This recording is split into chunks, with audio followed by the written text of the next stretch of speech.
Hello everyone, Radhe Radhe. तो आज हम लीन सिस्टम एंड इनोवेशन चैप्टर का रिवीजन करने जा रहे हैं। ये चैप्टर जो है ना काफी इंटरेस्टेड है और इसमें काफी अच्छी अच्छी टेक्निक्स आपको बताई हुई हैं, तो काफी लर्निंग पर्सपेक्टिव से बहुत अच्छा चैप्टर है। साथ के साथ इसमें बताया हुआ है कि ये चैप्टर जो है दो पार्ट्स में डिवाइडेड है। क्या? एक तो इसका फर्स्ट पार्ट है लीन सिस्टम, जिसमें हम लीन सिस्टम का मतलब समझेंगे और इससे रिलेटेड हमारी जो 6 टेक्निक्स हैं हम उनको समझेंगे। और इसका एक छोटा सा पार्ट, सेकंड पार्ट बताया हुआ है प्रोसेस इनोवेशन, जिसके बारे में हम थोड़ा सा पढ़ना होगा और ये चैप्टर हमारा सक्सेसफुली कंप्लीट हो जाएगा। तो हम इसका फर्स्ट पार्ट अभी पहले पढ़ते हैं। क्या है लीन सिस्टम? तो लीन सिस्टम का क्या मतलब होता है कि ड्यूरिंग द प्रोडक्शन या ड्यूरिंग द प्रोडक्ट जब हम मैन्युफैक्चर करते हैं तो उस दौरान जो भी वेस्ट जनरेट होता है उसको मिनिमाइज करने को हम क्या बोलते हैं? लीन सिस्टम। तो लीन सिस्टम जो है उसका मेन एम क्या है कि वेस्ट को जो है हमें मिनिमाइज करना है। कब? प्रोडक्शन प्रोसेस के दौरान। जब भी हम कोई प्रोडक्शन करके हमारा प्रोडक्शन चल रहा होगा या फिर मैन्युफैक्चर करेंगे तो जो भी हमारा वेस्ट जनरेट हो रहा है उसको मिनिमाइज करने को हम क्या बोलते हैं? लीन सिस्टम। तो ये जो सारी टेक्निक्स है ना, इन सबका भी एम क्या रहेगा कि वेस्ट को मिनिमाइज करना, क्योंकि लीन सिस्टम के ये टेक्निक्स हैं ये। तो इसकी कैरेक्टरिस्टिक्स क्या क्या बताई हुई है? सबसे पहले बताया हुआ है जीरो वेटिंग टाइम।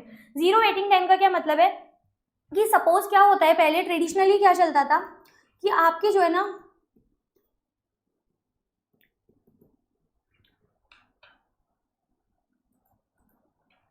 कि देखो 3 डिपार्टमेंट्स है आपके, डिपार्टमेंट ए, डिपार्टमेंट बी और डिपार्टमेंट सी।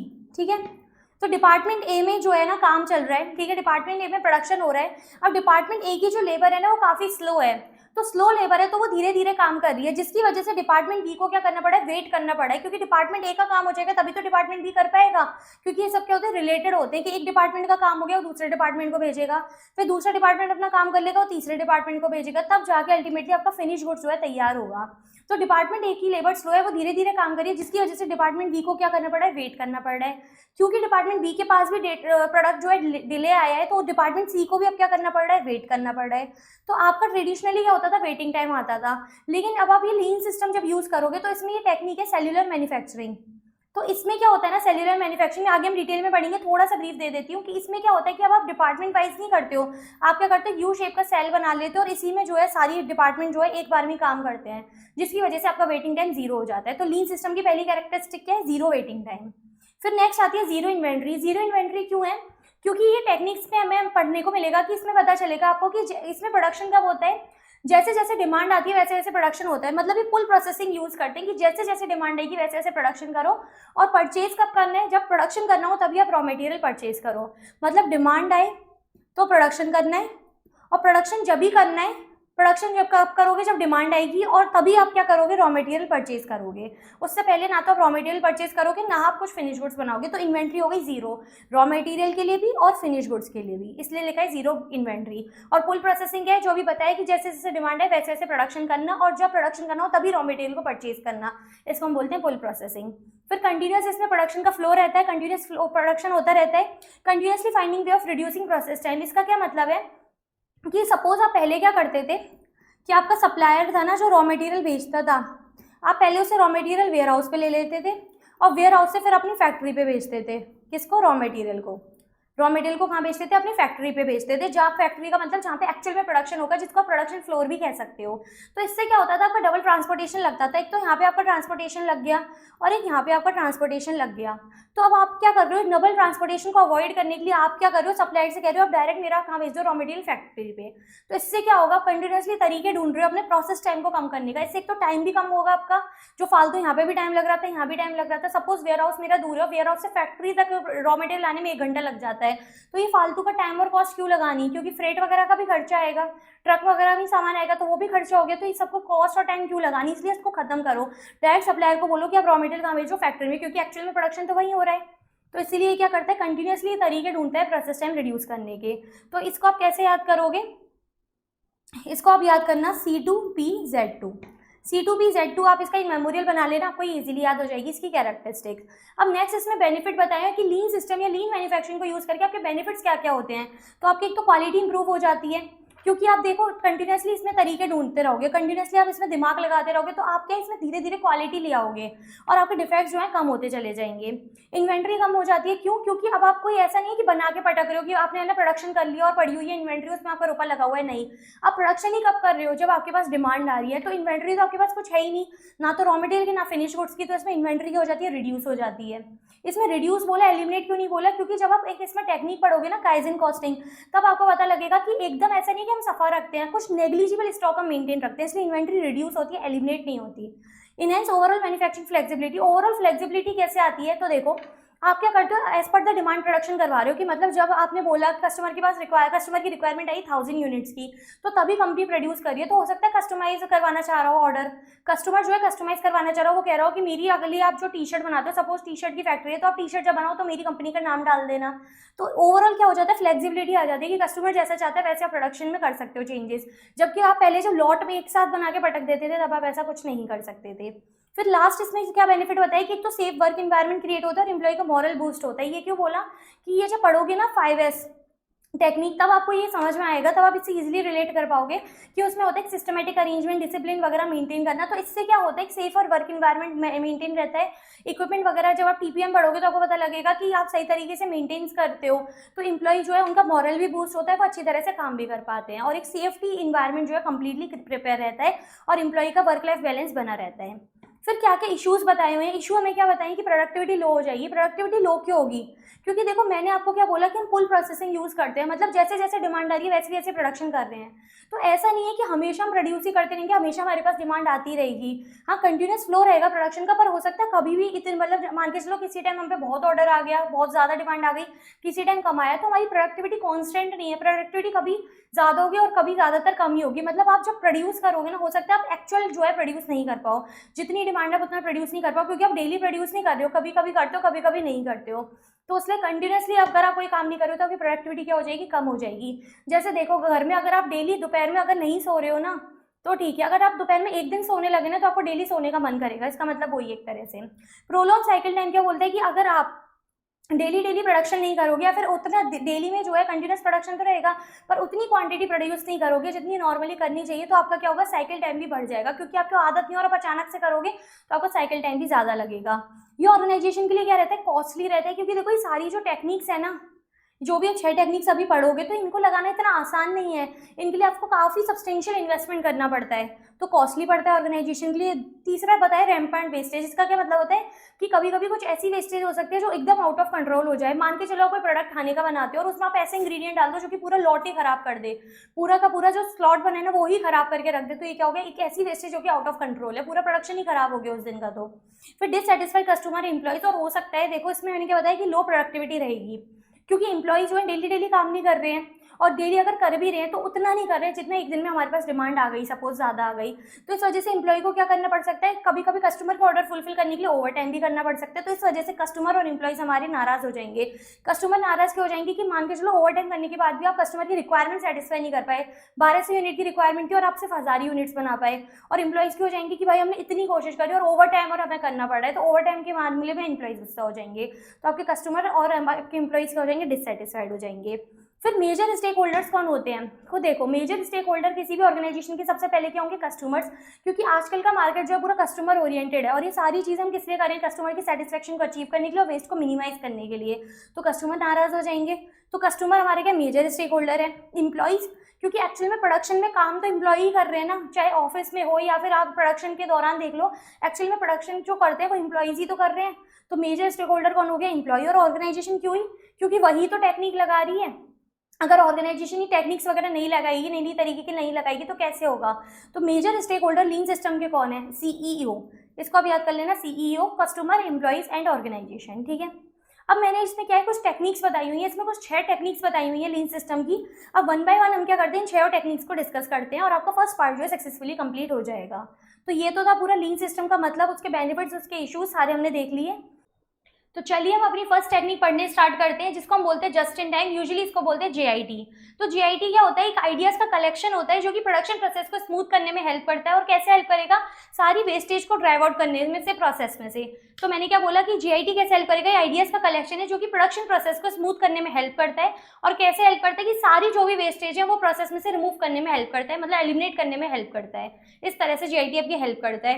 तो JIT जो है ना बेसिकली पुल सिस्टम पे काम करता है, मतलब जैसे जैसे डिमांड है वैसे वैसे प्रोडक्शन करना, और जब प्रोडक्शन करना तभी रॉ मटेरियल को परचेज करना। तो बेसिकली इसमें 3 स्टेप्स इन्वॉल्व होती हैं। क्या क्या JIT में क्या होता है, 3 स्टेप्स हमारी इन्वॉल्व होती है। सबसे पहले होता है इसमें, सबसे पहले इसमें आता है JIT परचेज। परचेज का क्या मतलब है कि जब आपको प्रोडक्शन करना हो तभी आप रॉ मटेरियल परचेज करो। कि आप रॉ मटेरियल कब परचेज करोगे, जब आपको प्रोडक्शन करना हो, ठीक है। तो परचेज ने किस पे डाला, प्रोडक्शन पे। अब प्रोडक्शन क्या बोल रहा है, प्रोडक्शन बोल रहा है कि प्रोडक्शन कब करेंगे, जब कस्टमर की रिक्वायरमेंट आएगी, कस्टमर की जब डिमांड आए या क्या है, रिक्वायरमेंट, कस्टमर की डिमांड है या रिक्वायरमेंट है, तभी आपको क्या करना है, प्रोडक्शन करना है। तो जीआईटी परचेज क्या बोलता है कि आप रॉ मटेरियल कब परचेज करोगे, जब प्रोडक्शन करना होगा।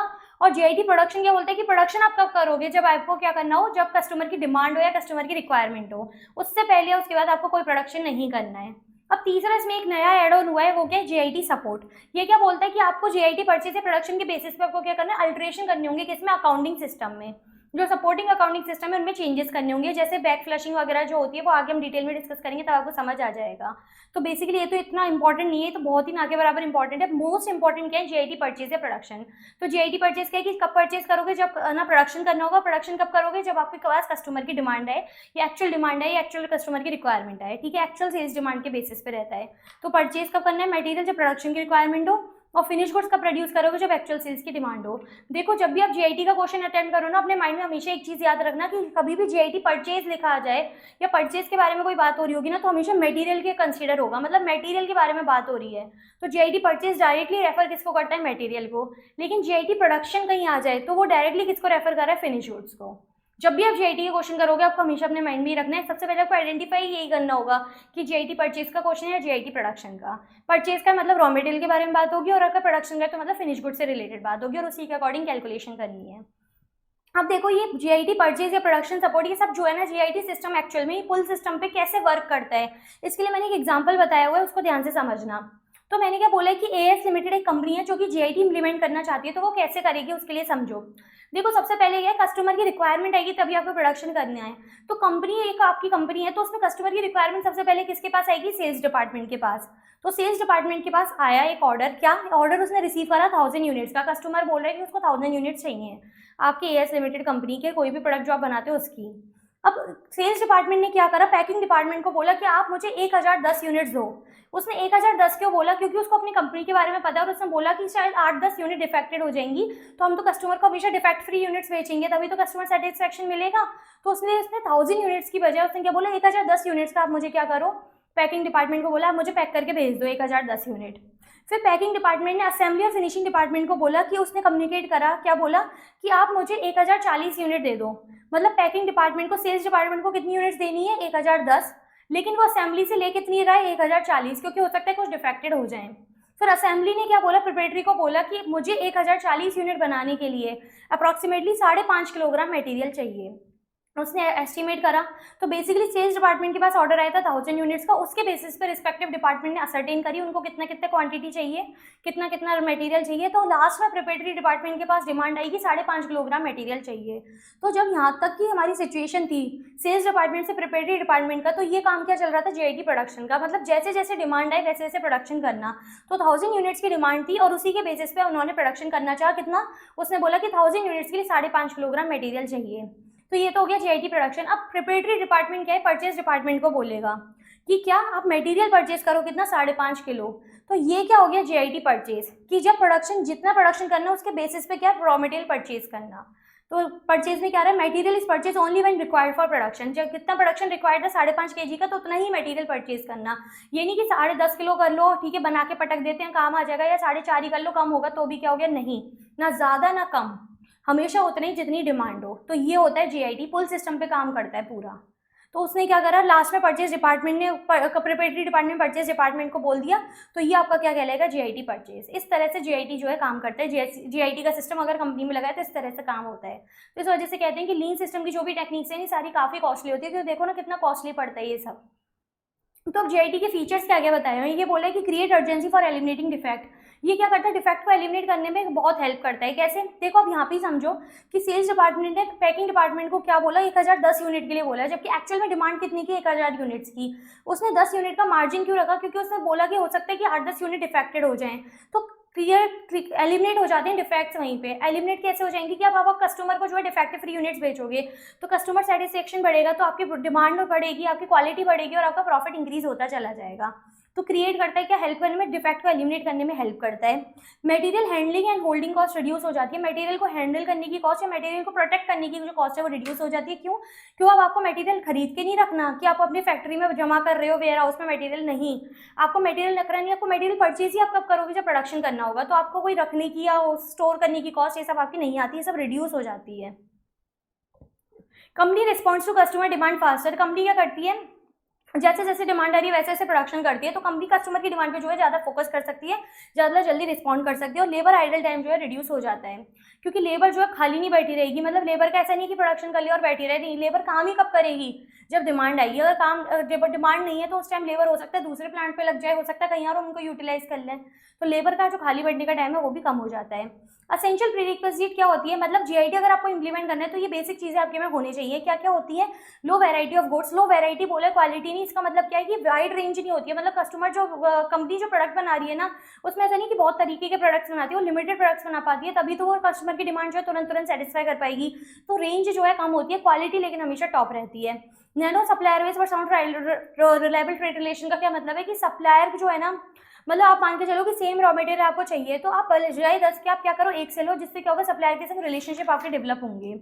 इसके बाद क्या बोला हुआ है, efficient information system, efficient information system क्यों बोला है, जब भी आप आगे पढ़ोगे तो आपको पता लगेगा, कानमन सिस्टम होता है कि अगर आपको डिपार्टमेंट वाइज एक दूसरे से अगर इन्फॉर्मेशन फ्लो करनी है, जैसे मान के चलो सेल्स डिपार्टमेंट को पैकिंग को बोलना है, पैकिंग को असेंबली से, तो आप प्रॉपर एक इन्फॉर्मेशन सिस्टम लगाओ, एफिशिएंट इन्फॉर्मेशन सिस्टम जैसे कानबान हो गया और भी अदर सिस्टम होते हैं उनको इंप्लीमेंट करो।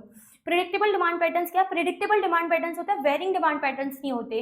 प्रिडिक्टेबल कैसे, क्योंकि आपको पहले ही पता है कि आपको 1000 यूनिट्स बनानी है, आपका सेल्स ऑर्डर पहले ही आ गया 1000 यूनिट्स का, तो आपका फोकस कैसे 1000 यूनिट्स, तो प्रिडिक्टेबल है आपके पास, आपको ये नहीं कि आप बना के पटक दो फिर जितनी डिमांड आएगी उसका अकॉर्डिंग भेज देंगे, नहीं, प्रिडिक्टेबल होता है और उतना ही आप प्रोड्यूस करते हो।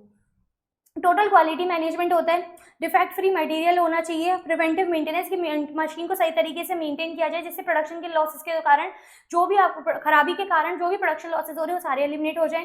मल्टी स्किल लेबर फोर्स होनी चाहिए कि मतलब कल को मान लो बड़ा ऑर्डर आया तो ओवर टाइम करना पड़े तो ये रेडी रहे, मतलब लेबर जो है मेरी मल्टी स्किल्ड होनी चाहिए। इस तरह से आपका ये क्या होता है, एसेंशियल प्रीरिक्विजिट। अगर आपको ये याद करना है तो आप ऐसे कर सकते हो, LNE PTD PM, LNE PTD PM करके आप क्या कर सकते हो, एसेंशियल प्रीरिक्विजिट कर सकते हो याद। क्यों ये जरूरी क्यों, क्योंकि इसके ऊपर ऑलरेडी आपके 1-2 MCQ बने हुए हैं, तो कोशिश करना है इसको याद करने की। फिर नेक्स्ट बताया हुआ है कि अगर आपको जीआईटी इंप्लीमेंट करना है उससे पहले आपको ये एक्शन प्लान जो है लेने पड़ेंगे, की फैक्टर जो है माइंड में रखने पड़ेंगे, क्या क्या, कि मैन्युफैक्चर जो है ना उसको इंश्योर करना चाहिए कि उसके सप्लायर के संग क्लोज लिंक हो। क्लोज लिंक का क्या मतलब है कि देखो, सप्लायर बोले कि मुझे 23 अप्रैल को 10 बजे मुझे जो है अगर रॉ मटेरियल चाहिए तो सप्लायर जो है ना रेडी रहे, मतलब मैन्युफैक्चरर ने बोल दिया कि मुझे 23 अप्रैल को 10 जुलाई को अगर रॉ मटेरियल चाहिए तो सप्लायर को रेडी होना चाहिए, सप्लायर तुरंत भेज सके, मतलब सप्लायर इतने एग्री होना चाहिए। तो सप्लायर के संग ये कब होगा, जब आपके क्लोज लिंक होंगे, क्योंकि देखो ये जरूरी क्यों, क्योंकि आपके पास जैसे डिमांड आएगी वैसे वैसे प्रोडक्शन करने वाले हो, तो जब प्रोडक्शन करोगे तभी आप रॉ मटेरियल परचेज करोगे। तो सपोज आज रात को मेरे पास ऑर्डर आया तो मुझे रातों रात प्रोडक्शन करना है, तो सप्लायर मेरा रेडी होना चाहिए कि भाई आप जब बोलोगे जब हम भेज देंगे, हमें कोई भी दिक्कत नहीं है। तो सप्लायर ऐसा कब करेगा, जब आपके उसके संग क्लोज लिंक होंगे, close link with the supplier. अब आप क्या करो कि आप क्या है बार बार सप्लायर को कॉल थोड़ी करते रहोगे, आज के ज़माने में कॉलिंग वगैरह कौन करता है, कोई नहीं करता। तो आप इस तरह का सिस्टम लगाओ, इंस्टॉल करो इस तरह का सिस्टम कि सप्लायर को खुद ब खुद पता लग जाए कि आपको इतने मटेरियल की रिक्वायरमेंट है, कि जस्ट आपको एंटर करना पड़े और सप्लायर के पास तुरंत ही ब्लिंक हो जाए, जैसे सैप वगैरह में होता है, बड़ी बड़ी कंपनीज वगैरह यही यूज़ करती हैं।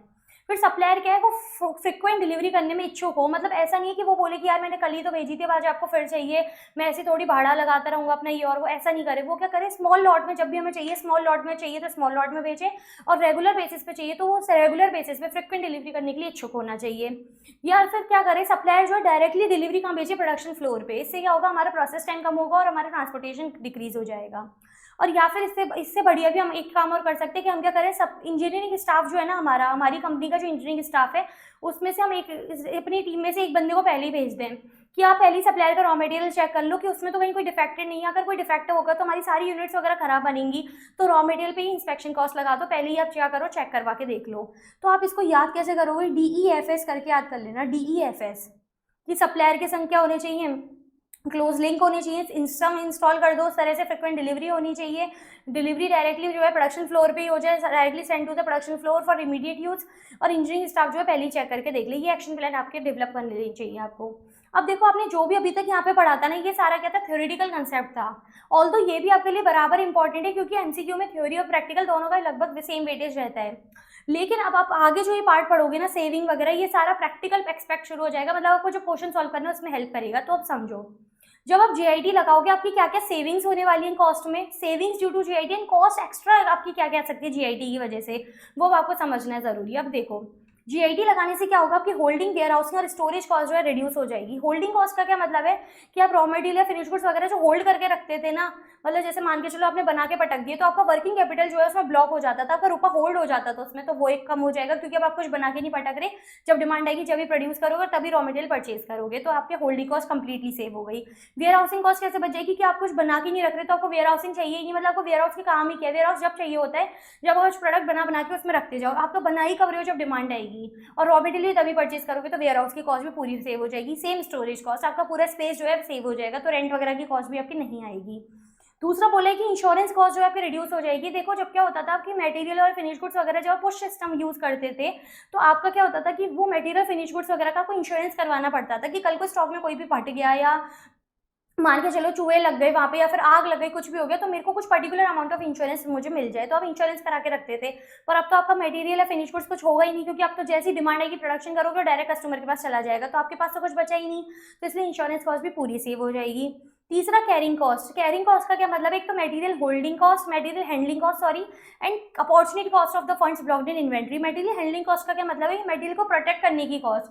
मान के चलो कि मटेरियल है ना आपका काफ़ी हाईली केमिकलाइज वगैरह केमिकल वाला था, तो आपको उसके लिए काफ़ी सारी एक सुपरवाइजर रखना पड़ा या फिर एक अलग से आपको जो है मशीन रखनी पड़ी कि मटेरियल जो है डेंजरस है, कुछ ख़राब नहीं हो जाए, किसी को हार्मफुल ना कर दे, इस तरह की कॉस्ट आपको रखनी पड़ी, तो ये सारी सेव हो जाएगी।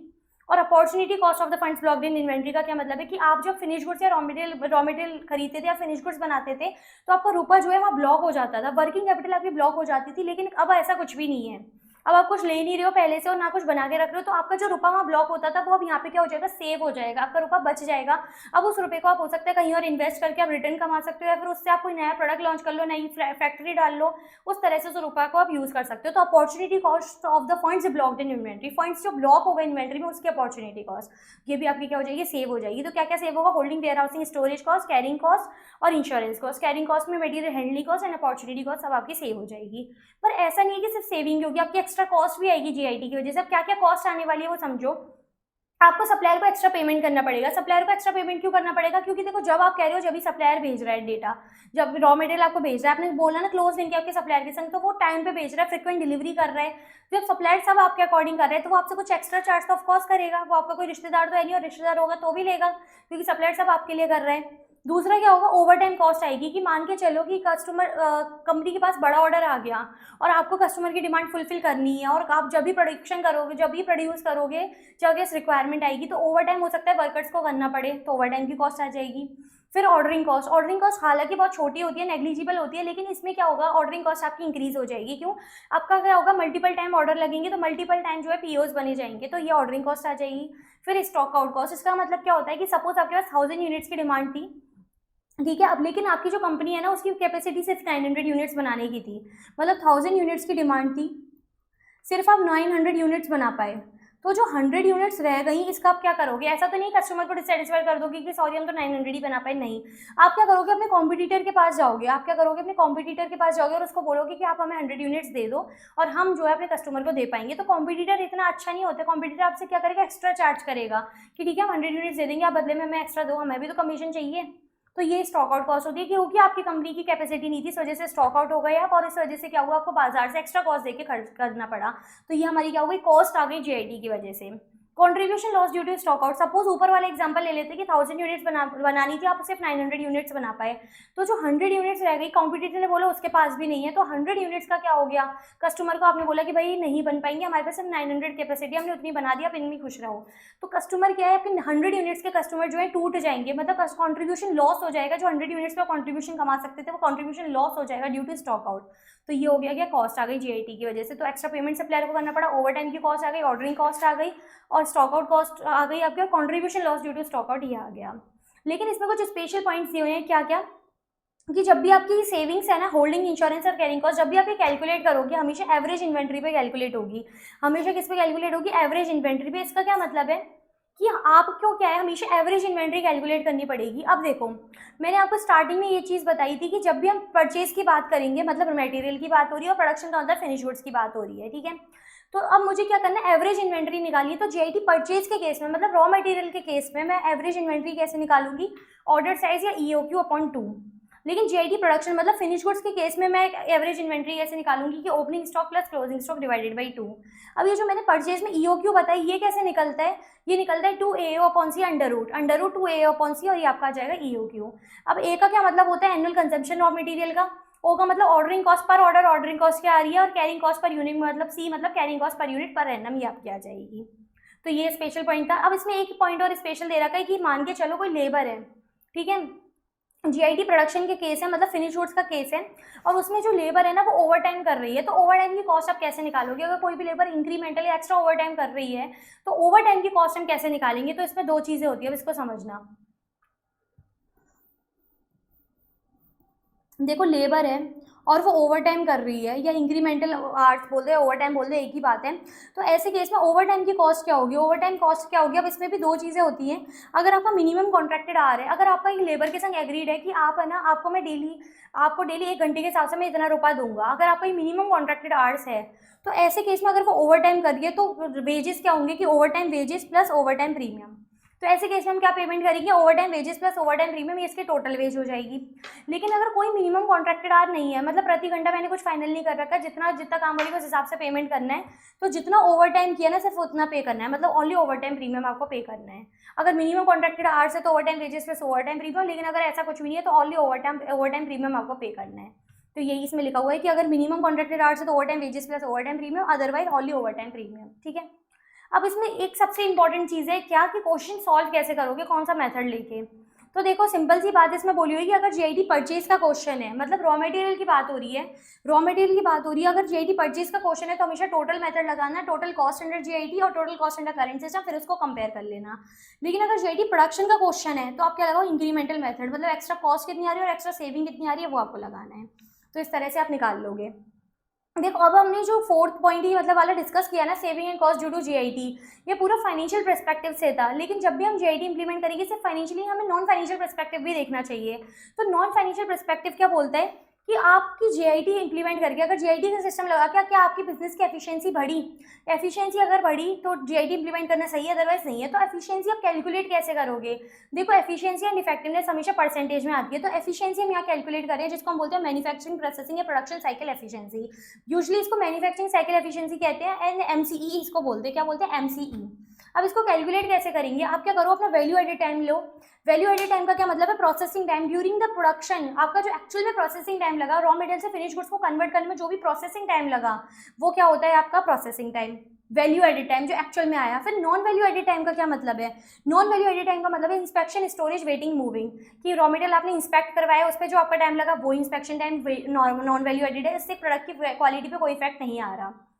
साथ ही साथ storage, raw material finish goods को आप स्टोर कर रहे हो तो वो जो टाइम लग रहा है वो आपका फालतू का है।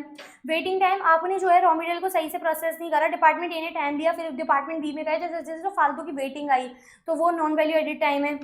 और मूविंग टाइम, एक जगह से जैसे मान के चलो सप्लायर से रॉ मटेरियल हमने पहले वेयर हाउस पे मंगाया, वेयर हाउस से फिर फैक्ट्री पे या प्रोडक्शन फ्लोर पे, तो डबल जो आपका टाइम लग गया वो क्या है, नॉन वैल्यू एडेड टाइम, जिसको रिड्यूस करके क्या करा जा सकता है, सेव किया जा सकता है। और हमें क्या करना है, वेस्ट ही मिनिमाइज करना है। तो वेस्ट मिनिमाइज करने का सिर्फ प्रोडक्शन की यूनिट्स वेस्ट मिनिमाइज नहीं होती, प्रोडक्शन का टाइम हो गया, कॉस्ट हो गई या यूनिट्स हो गई, सबको वेस्ट मिनिमाइजेशन बोलते हैं, ठीक है। तो नॉन वैल्यू एडेड टाइम क्या होगी, इंस्पेक्शन, स्टोरेज, वेटिंग, मूविंग, और वैल्यू एडेड टाइम मतलब प्रोसेसिंग टाइम। जब इन दोनों को प्लस कर दोगे तो ये क्या बन जाएगा, टोटल साइकिल टाइम, टीसीटी आपका बन जाएगा। तो मैन्युफैक्चरिंग साइकिल एफिशिएंसी कैसे निकालोगे, वैल्यू एडेड टाइम का डिवाइड दे दो non value added time, value added time का डिवाइड दे दो मैन्युफैक्चरिंग साइकिल टाइम से, और क्योंकि एफिशिएंसी हमेशा परसेंटेज में होती है तो मल्टीप्लाई कर दो 100 से, आपका क्या आ जाएगा, आपका एमसीई मैन्युफैक्चरिंग साइकिल एफिशिएंसी आ जाएगी। टोटल साइकिल टाइम क्या होता है, value added time plus non value added time, इस तरह से आप निकाल सकते हो।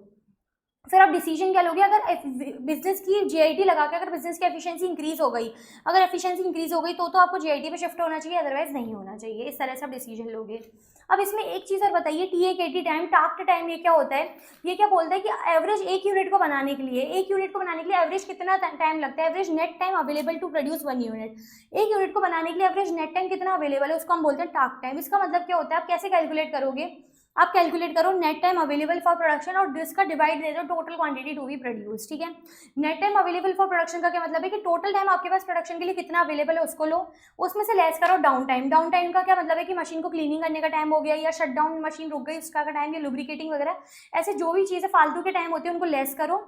तो टोटल टाइम जितना अवेलेबल है उसमें से डाउन टाइम लेस कर दो, आपके पास net time available for production आ जाएगा।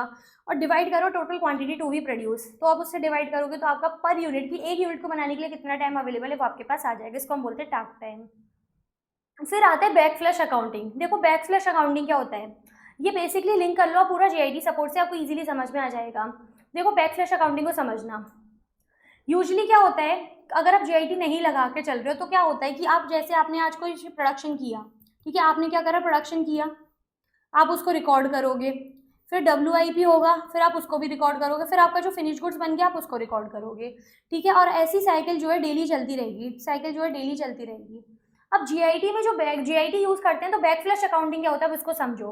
बैक फ्लश अकाउंटिंग क्या बोलता है कि आप किसी सप्लायर से डेली रॉ मटेरियल ले रहे हो या फिर दिन में 10 बार रॉ मटेरियल ले रहे हो, ठीक है, आपका क्या है उससे बार बार ट्रांजेक्शन हो रहा है, तो आप उसको बार बार कहाँ तक रिकॉर्ड करोगे, इससे आपका टाइम भी जाएगा, कॉस्ट भी लगेगी और फालतू की माथा बच्ची होगी अलग।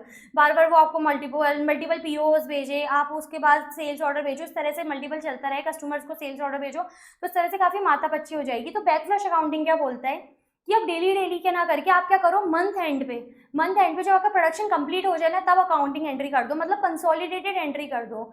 मतलब क्या कि मान के चलो 1 से 30 का महीना होता है, ठीक है, 1 तारीख से 30 तारीख तक का महीना है, ठीक है, अप्रैल की बात हो रही है सपोज, तो आप क्या करो 1 से लेके 29 तक कोई एंट्री मत करो।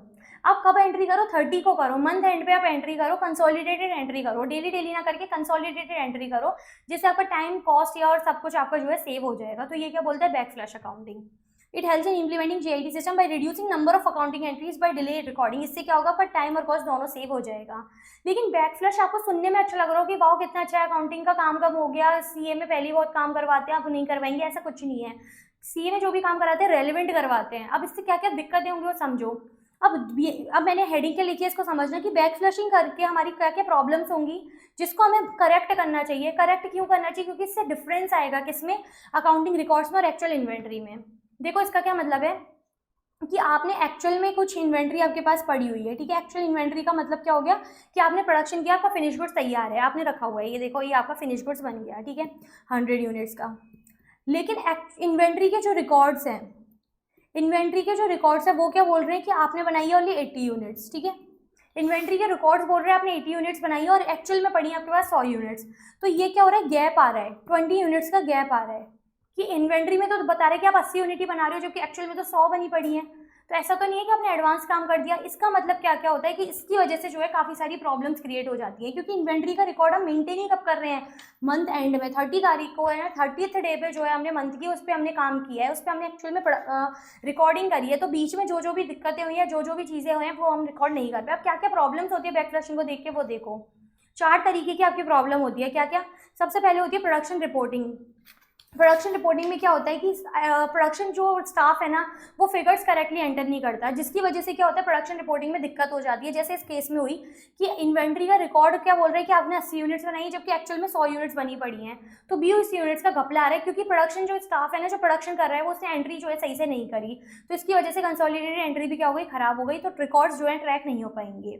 स्क्रैप रिपोर्टिंग, अब स्क्रैप रिपोर्टिंग जो है ट्रैक नहीं हो पाती। स्क्रैप रिपोर्टिंग कैसे ट्रैक नहीं होती इसको समझो कि 1 से 30 का महीना था, सपोज 1 2 3 4 5 एंड सो ऑन आपका चल रहा है, 30th डे आ गया, तो फर्स्ट डे जब आपने प्रोडक्शन किया तो आपके लिए 10 यूनिट्स डिफेक्टेड बनाई, ठीक है, 10 यूनिट्स डिफेक्टेड थी।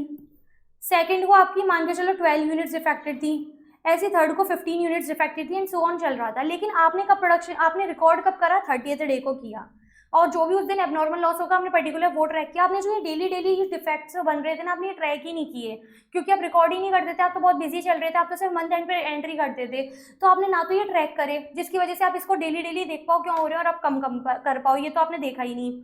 साथ के साथ क्या हुआ, आपने जो 30th डे को रिकॉर्ड किया, मान को चलो उस दिन आपके कोई डिफेक्ट्स नहीं हुए, तो ये क्या होता है एबनॉर्मल लॉस जो है ना इसमें, ये जो एबनॉर्मल लॉस है ये ट्रैक ही नहीं हो पाते। अब देखो 10 यूनिट्स यहाँ हो गई, 12 यहाँ हो गई, 15 हो गई, और ऐसे ही चलता रहे तो लास्ट डे कितनी हमारी वो हो जाती है डिफेक्ट, तो एक सीवरल प्रॉब्लम हो जाती है जो हम ट्रैक नहीं कर सकते बैक फ्लशिंग की वजह से। तो स्क्रैप रिपोर्टिंग ट्रैक नहीं होती, not tracked bye staff. Lot tracing, इसका क्या मतलब है कि आपने कौन सा लॉट यूज़ करके, मतलब रॉ मटेरियल कौन सा लॉट यूज़ करके फिनिश गुड्स कौन से प्रोड्यूस करे। देखो कोई भी कंपनी हो मैन्युफैक्चरिंग की, वहाँ पे लॉट ट्रेसिंग इम्पॉसिबल होता है। ये पता है कब पॉसिबल है, जब आप भयंकर माइक्रो मैनेज करके चल रहे हो, मतलब भयंकर देखते हो कि पर्टिकुलर आप टैगिंग कर दो या लेबलिंग कर दो, या फिर आप है ना बारकोड चिपका दो कि इस पर्टिकुलर रॉ मटेरियल से ये वाला बना है, जो कि बहुत मुश्किल होता है। अगर आप इन सब पे फोकस करोगे तो बिजनेस के जो कोर एरियाज है आप उनसे एकदम अपना दिमाग हटा लोगे, तो लॉट ट्रेसिंग क्या होती है, इम्पॉसिबल हो जाती है। इन्वेंट्री एक्यूरेसी, आपने जो रॉ मटेरियल यूज करके इन्वेंट्री प्रोड्यूस करी है ना, reposting utilization of raw material inventory, तो अब आप उसको रिकॉर्ड कब कर रहे हो, at the end of the day, या तो साल के आप क्या कर रहे हो, डेली जो आपने आज फर्स्ट डे निकला, ठीक है, तो आप रात को आप रिकॉर्ड करोगे कि आज जो है ना मैंने कितनी फिनिश गुड्स बनाए, आज मान के चलो मैंने 100 यूनिट्स बना ली, ऐसी सेकंड में रिकॉर्ड करोगे, ऐसी थर्ड में, तो ओवरऑल आप 30 तारीख तक सारे रिकॉर्ड करोगे। मंथ एंड या डे एंड पे आप रिकॉर्ड कर रहे हो। आप कब रिकॉर्ड कर रहे हो, जब आपका प्रोडक्शन जो है कंप्लीट हो गया, मतलब आपकी फिनिश गुड्स बन गई, तब आप रिकॉर्ड कर रहे हो। तो बीच में जब WIP आया होगा आपने वो ट्रैक नहीं किया, क्योंकि आप तो रिकॉर्ड ही कब कर रहे हो, या तो मंथ एंड पे या डे एंड पे, तो इस वजह से WIP जो है वो रिकॉर्ड नहीं होता है, hence it does not records component issuing WIP। तो WIP में जो कंपोनेंट्स है उनकी ट्रैकिंग नहीं होती। तो ये बैकफ्लैशिंग की 4 प्रॉब्लम थी। अब लास्ट इसमें बताया हुआ है GID में कानमन सिस्टम। ये क्या बोलते हैं कि कानमन सिस्टम जो होता है ना, विजुअल सिग्नल बेस्ड मैनेज, मतलब सिग्नल बेस्ड वर्कफ्लो टेक्निक होती है। इसमें क्या करते हैं, देखो जब मैंने आपको एग्जाम्पल बताया था ना, सेल्स डिपार्टमेंट पैकिंग डिपार्टमेंट को बोलता है, कम्युनिकेट करता है पैकिंग असेंबली को और असेंबली प्रिपरेटरी को, तो ये कम्युनिकेट करें। अब ये कम्युनिकेट कैसे करेंगे, फ़ोन कर करके कम्युनिकेट नहीं करेंगे, ये क्या करेंगे, एक सिग्नल लगाएंगे, हर जगह एक सिग्नल लगाएंगे। इससे क्या होगा, इस सिग्नल पे क्या करेंगे, मेंशन करेंगे कि मुझे इतनी यूनिट्स जो है रिक्वायर्ड हैं। फिर पैकिंग क्या करेगा, पैकिंग के डिपार्टमेंट में भी एक सिग्नल लग रहा होगा, वो असेंबली के पास रिफ्लेक्ट हो जाएगा कि पैकिंग डिपार्टमेंट को इतनी यूनिट्स रिक्वायर्ड हैं। इससे क्या होगा, एक effective efficient information system connect हो जाता है, एफिशिएंट इन्फॉर्मेशन सिस्टम बन जाता है, जिसकी वजह से क्या होता है, प्रोडक्टिविटी इंक्रीज हो जाती है आपकी। तो यही क्या बोलता है कानमन सिस्टम, ये विजुअल सिग्नल बेस्ड टेक्निक है, जिसको हम कहाँ यूज़ करते हैं, पुल सिस्टम में। तो इसमें जो भी है WIP नहीं बनता। इसमें क्या होता है, कुछ नेग्लिजिबल स्टॉक जो है आप हमेशा मेंटेन रखते हो, क्योंकि हर कोई अपने डिपार्टमेंट जो है अपने पास कुछ नेग्लिजिबल मेंटेन रखता है कि कल को इमरजेंसी सिचुएशन आ जाए तो हमारे पास कुछ, तो ऐसे भुखमरी की हालत नहीं होनी चाहिए, ठीक है, कि कस्टमर को हम कुछ भी डिलीवर ना कर पाए, वरना वो कंपनी तो बहुत ही बेकार कहलाएगी। तो इस वजह से इसमें कोई WIP जो है वो बिल्डअप नहीं होती, ऑनली जितना नेग्लिजिबल स्टॉक है उतना ही रहता है। और ये नॉन मैन्युफैक्चरिंग एंटिटी पे भी लग जाता है। नॉन मैन्युफैक्चरिंग एंटिटी पे कैसे लगता है उसको समझना। देखो मान के चलो एक है डीमार्ट, ठीक है, डीमार्ट आप सब जानते होंगे, जहाँ काम के सामान लेने जाओ पर उसके अलावा फालतू का सारा सामान ले आते हो और काम का सामान स्टिल रह ही जाता है, तो वो है डीमार्ट। अब डीमार्ट में क्या होता है कि उसका एक सप्लायर है सपोज, ठीक है, उसके तो मल्टीपल सप्लायर है, हम एक लेके चलते हैं। कौन से प्रोडक्ट के लिए हम लेके चलते हैं, मान लेके चलो पार्ले जी, ठीक है, पार्ले जी प्रोडक्ट है, ठीक है, और उसका एक सप्लायर है हमारे पास, ठीक है, पार्ले जी कंपनी है, पार्ले जी का प्रोडक्ट हम उससे लेते हैं, पार्ले जी के बिस्किट्स वगैरह। अब डीमार्ट का जो स्टोर है एक, उस पर पार्ले जी की शॉर्टेज हो गई, तो डीमार्ट वाला ऐसा थोड़ी कि डेली डेली हर सप्लायर को कॉल करेगा, वो तो पागल ही हो जाएगा, वो तो ऐसे कर ही नहीं सकता। तो ऐसे केस में क्या होता है कि एक एफिशिएंट सिस्टम होता है, जैसे जिसका नाम है सैप। सैप क्या करता है कि दोनों कंपनीज ने क्या कर रखा है, सैप सॉफ्टवेयर इंस्टॉल कर रखा है। अब डीमार्ट क्या होता है कि जब भी आप बिलिंग कराते हो ना, तो सारे प्रोडक्ट को वो ट्रैक करता है, सारे प्रोडक्ट को स्कैन किया जाता है। तो इससे 2 काम होते हैं, एक तो उनके पास ये पता चल जाता है कि कौन से कस्टमर ने क्या क्या खरीदा, एक तो उनके पास बिल बन जाता है जो कि आपको मिलता भी है, जिसपे थप्पा लगता है, उसके बाद आप बाहर जा सकते हो, ठीक है। साथ के साथ क्या होता है कि वो पर्टिकुलर यूनिट जो आप लेते जा रहे हो ना, वो वहाँ से कट होती जाती है। तो जो स्टॉक की जो जब बिलो द लेवल आ जाता है ना, एक BPL के लो आ जाता है, एक स्टॉक नेग्लिजिबल की, यहाँ नहीं ब्रेक इवन आ गया, इसके नीचे आ जाता है स्टॉक, तो उसके बाद डायरेक्ट जो है ना सप्लायर के पास पॉपअप हो जाता है कि पर्टिकुलर आउटलेट पे, पर्टिकुलर डीमार्ट के आउटलेट पे इस पार्ले जी की जो है रिक्वायरमेंट ना कम हो गई, अब हमें इसको सप्लायर को बेचना है। अब सप्लायर के पास क्या आ जाएगा कि सप्लायर को अभी पार्ले जी का बिस्किट किसको बेचना है, डीमार्ट को बेचना है। तो इस तरह से जो है एफिशिएंट इन्फॉर्मेशन सिस्टम होता है। इसमें ये नहीं कि बार बार कॉलिंग करो, सप्लायर के पास ऑटोमेटिकली इन्फॉर्मेशन चली जाएगी। अब सप्लायर क्या करेगा, ऐसे नहीं डायरेक्ट रॉ मटेरियल भेज देगा, पहले वो कंफर्मेशन भेजेगा कि एक्चुअल में आपके पास डिमांड भी है या नहीं है कि मैं भेज दूँ, और आपके पास अभी रिक्वायरमेंट ही नहीं है। तो इस तरह से एफिशिएंट इन्फॉर्मेशन सिस्टम क्रिएट होता है। तो इसीलिए कानमन सिस्टम जो नॉन मैन्युफैक्चरिंग एंटिटी में भी लग जाता है, क्योंकि डीमार्ट में हम कुछ मैन्युफैक्चर नहीं कर रहे, बना बनाया लेते हैं और बना बनाया लेते हैं और उसको बेचते हैं, बीच का कमीशन खाता है, वो चीज़ अलग है, ठीक है। तो ये होता है डीमार्ट नॉन मैन्युफैक्चरिंग एंटिटी में ऐसे लग जाता है कानमन सिस्टम। अब नेक्स्ट टेक्निक बताई हुई है हमारी काइजन कॉस्टिंग। अब देखो अभी तक हमने जीआईटी पढ़ लिया इजीली, उसमें कुछ भी नहीं था, वेस्ट मिनिमाइज करने का तरीके हमें बताए हुए थे, काफ़ी इंपॉर्टेंट टेक्निक है और उसमें काफ़ी सारे क्वेश्चंस भी हमने किए हुए थे। अब नेक्स्ट टेक्निक हम पढ़ने जा रहे हैं लीन सिस्टम की, क्या काइजन कॉस्टिंग। काइजन कॉस्टिंग जो अपने आप में बहुत इंटरेस्टिंग टेक्निक है, ये क्या बोलती है, ये जापानीज वर्ड से उठाई हुई है। काइजन जो है जापानीज वर्ड है, जिसका मेन काम क्या होता है, स्मॉल और कंटिन्यूस इंप्रूवमेंट करना। अब क्या होता है इसका मतलब, इसको समझो।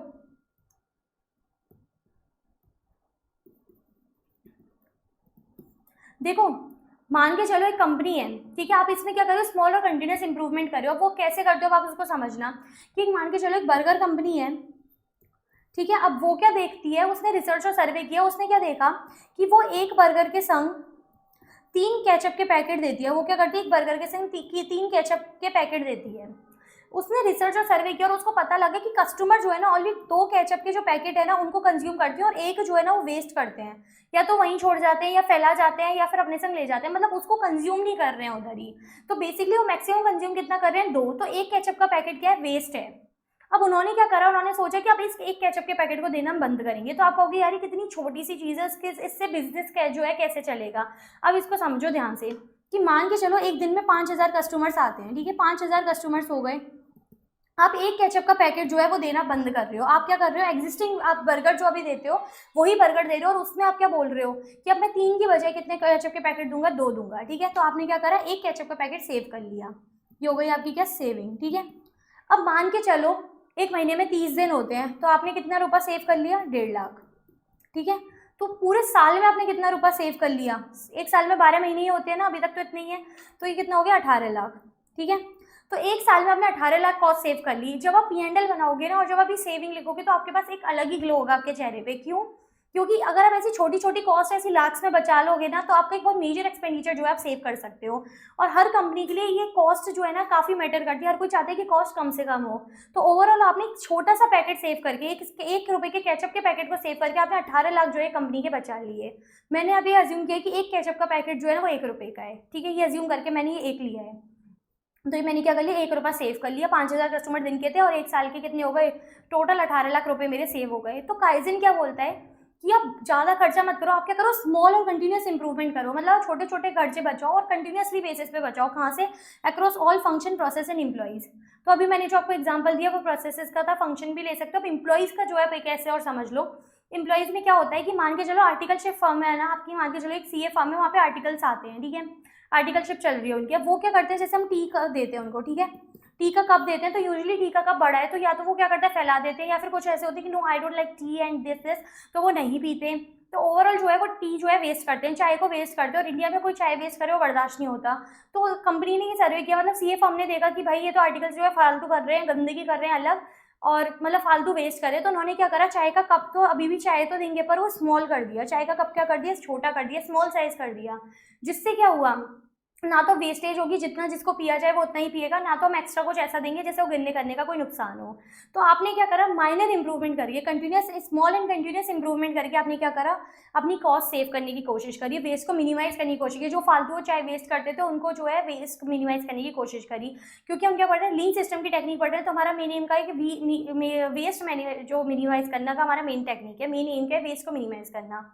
तो अब क्या कर रहे हैं, देखो काइजन में थोड़ा थोड़ा डेली इंप्रूवमेंट होता है, तो आप एकदम से एक्सपेक्ट नहीं कर सकते चेंजेस। मतलब जैसे देखो मैंने यहाँ पे क्या बोला कि मैंने 1 रुपया जो है सेव करा है, तो अगर सिर्फ इतना सा पढ़ देना तो आपको भी लगता है कि 5000 एक दिन में बचा के क्या ही हो गया।